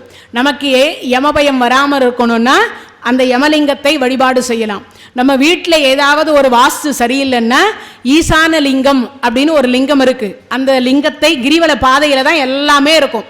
அந்த ஒவ்வொரு லிங்கத்தையும் நாம் வழிபாடு செய்கிற பொழுது அனைத்தும் நமக்கு என்ன சரியாகுமா, இந்த வாஸ்து சரியில்லாத வீடுகள்லாம் நம்ம இருக்கோம் இல்லைங்களா, அப்படி இருக்கக்கூடியது அனைத்தும் சரியாகி இல்லறம் என்று சொல்லக்கூடிய நல்லறம் ஆகக்கூடிய ஒரு வாய்ப்பு நமக்கு அனைவருக்கும் கிடைக்கக்கூடியது. அதே மாதிரி இன்னொன்றும் சொல்லணும். திருவண்ணாமலை தலத்தில் என்னன்னு கேட்டால், நீங்கள் இந்துவாக இருக்கலாம், முஸ்லீமாக இருக்கலாம், கிறிஸ்தவராக இருக்கலாம், எந்த மதத்தை சார்ந்தவராக இருக்கலாம், இல்லை இறைவனையே வணங்காதவராக கூட இருக்கலாம்.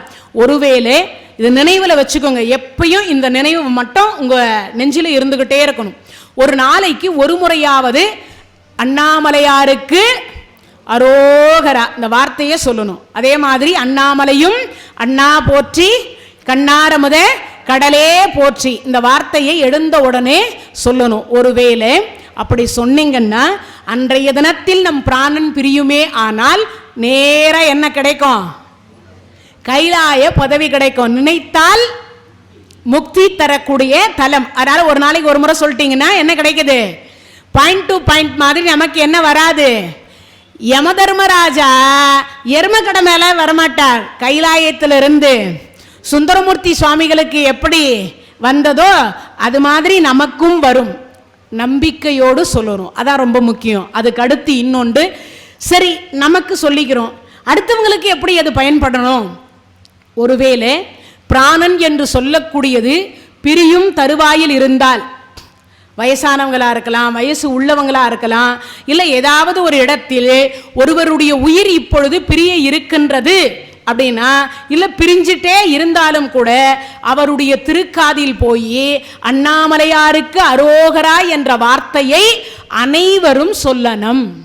ஒருவேளை உயிர் இப்ப பிரியல, குற்றுயிர் அப்படின்னு சொல்லுவாங்க இல்லையா, அந்த உயிர் ஊசலாடி கொண்டிருக்குது இல்லையா, அந்த நேரத்தில் அவர் காதுல விடும்படி அண்ணாமலையாருக்கு அரோகரா என்கின்ற அந்த நாமத்தை சொன்னீங்கன்னா 1000 கோடி பாவம் செய்திருந்தாலும் கூட அந்த பாவம் அந்த ஆன்மாவை விட்டு நீங்கி அவர் பிராணன் என்று சொல்லக்கூடியது பிரிந்து திருக்கைலாயத்தில் இருந்து தேர் வந்து கூட்டு போகுமா.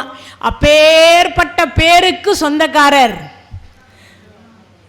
நல்ல சத்தமா சொல்லாமே, அண்ணாமலையாருக்கு அப்பேற்பட்ட ஒரு திருநாமம் எது? அண்ணாமலையும் அண்ணா போற்றி கண்ணாரமுத கடலே போற்றி. கைலாயத்துக்கு கேட்கலன்னு கம்ப்ளைண்ட் பண்றார். நல்ல சத்தமாவே சொல்லலாமே. எனக்கே கேட்க மாட்டேங்குது, காரணீஸ்வரருக்கு எங்கே கேட்கறது? இல்லை, மைக்கில் நான் பேசின்னு இருக்கேன், அட்லீஸ்ட் எனக்காவது கொஞ்சம் தொண்டை கட்டி இருக்கும்னு சொல்லலாம். உங்கள் எல்லாருக்கும் தொண்டை நல்லா தானே இருக்குது, ஊமை யாரும் கிடையாது. நல்ல அண்ணாமலையும் அண்ணா போற்றி கண்ணாரமுத கடலே போற்றி. அண்ணாமலையாருக்கு இப்போதான் கைலாயத்தில் ஒரு பர்சன்டேஜ் கேட்டுச்சான். அப்படிப்பட்ட ஒரு பாக்கியம். ஒரு நாளைக்கு ஒரு முறை சொல்லுங்க, தினமும் சொல்லுங்க. இந்த வார்த்தை சொன்னால் கோடி பாவம் தீர்ந்து கைலாய பதவி கிடைக்கக்கூடிய ஒரே. அதனால தான் இருந்த இடத்திலிருந்தே என்ன நினைத்தால் முக்தி. அப்படி ஒரு தலம் நம்ம ஸ்டேட்ல இருக்கு. திருநாவுக்கரசர், ஞானசம்பந்த பெருமான், வள்ளலார் சுவாமிகள் என்று சொல்லக்கூடிய அனைவராலும் பாடப்பட்ட ஒரு தலம் திருவண்ணாமலை தலம். அந்த தலத்தை முடிஞ்சவங்க நேரம் கிடைக்கும் பொழுது ஒரு முறையாவது போய் அண்ணாமலையாரை வணங்கி உண்ணாமுலை, அதுக்கு என்ன அர்த்தம்னு நிறைய பேருக்கு தெரியாது. அபித குஜாம்பாள் என்பது அம்பாளுக்கு பெயர். அதுக்கு என்ன அர்த்தம் தெரியுங்களா? ஆண் என்று சொல்லக்கூடிய கணவராக இருக்கக்கூடிய அண்ணாமலையார் கூட தீண்டாத திருமுலையை உடையவள் என்பது பொருள். புரிஞ்சுதா யாருக்காவது? அபித குஜாம்பாள் உண்ணாமுலை, உண்ணாமலை கிடையாது, உண்ணா முலை அப்படின்னா என்ன அர்த்தம் தெரியுமா? ஆடவர் யாரும் தீண்டாத திருமுலையை உடையவள் என்பது பொருள். தன் பொண்டாட்டியே தொடாதவர் அடுத்த பெண்ணையா தொடுவார்? அப்படிப்பட்ட ஒழுக்கமான பெருமானா யாரு? நம்ம அண்ணாமலையார் சிவபெருமான். அப்பேற்பட்டவர். அம்பாளுக்கு என்ன பேரு? உண்ணா முலை. உண்ணாமுலைன்னா தொடாத, ஆண்கள் யாரும் தொடாத திருமேனியை உடையவள், திருமேனியை தாங்கி இருக்கக்கூடியவள் அபித குஜாம்பாள் அப்படின்னு பெயர் அம்பாளுக்கு. உண்ணாமுலை என்பது தமிழினுடைய பெயர். அப்படிப்பட்ட திருவண்ணாமலை தலம் ஒரு முறையாவது வாழ்க்கையிலே அருணகிரி பெருமான் ஏறி கீழே விழுந்த அந்த தாங்கி பிடிச்ச அப்படிப்பட்ட ஒரு இடத்தையும் தரிசனம் செய்து அண்ணாமலையாரையும் தரிசனம் செய்து ஒரே ஒரு முறையாவது வாழ்க்கையிலே ஒரு பௌர்ணமிக்காவது என்ன பண்ணுங்க? கிரிவலம் என்று சொல்லக்கூடியதை செய்யுங்கள் என்பதை மனதில் தியானித்துக் கொண்டு அண்ணாமலையாரனுடைய கருணை என்பது இருந்தால் மட்டும்தான் கிரிவலத்துக்கு போக முடியும். இல்லைன்னா அந்த பாக்கியம் கிடைக்கவே கிடைக்காதா. அப்படிப்பட்ட ஒன்று திருவண்ணாமலை தலம். இன்னும் ஏராளமான நிறைய பெருமைகள் அங்கே உண்டு. இருந்தாலும் நம்ம அடுத்தடுத்த தலத்துக்கு போக வேண்டி இருக்கிற காரணத்தினாலே பிறந்தால் என்னது? திருவாரூர் 9வது பீடம் என்று சொல்லக்கூடியது கமலாம்பாள் கமலை பீடம் என்று சொல்லக்கூடிய அந்த 9வது தலத்தை என்னைக்கு பார்க்க போறோம்? நாளை பார்க்க இருக்கின்றோம் என்பதை கூறிக்கொண்டு இவ்வளவு நேரம் இந்த நிகழ்ச்சியை கேட்டுக்கொண்டிருந்த அனைத்து அடியார் பெருமக்களுக்கும் எல்லாம் வல்ல இறைவன் நோயற்ற வாழ்வும் குறைவற்ற செல்வத்தை தர வேண்டும் என்று சொல்லி பிரார்த்தித்துக் கொண்டு நாளை மாலை 7 மணிக்கு சந்திப்போம் என்று கூறி விடைபெறுகின்றேன். நன்றி, வணக்கம். இந்த தகவல் உங்களுக்கு பிடிச்சிருந்தா லைக் பண்ணுங்க, உங்க ஃப்ரெண்ட்ஸுக்கு ஷேர் பண்ணுங்க, மறக்காம எங்க சேனலுக்கு சப்ஸ்கிரைப் பண்ணுங்க.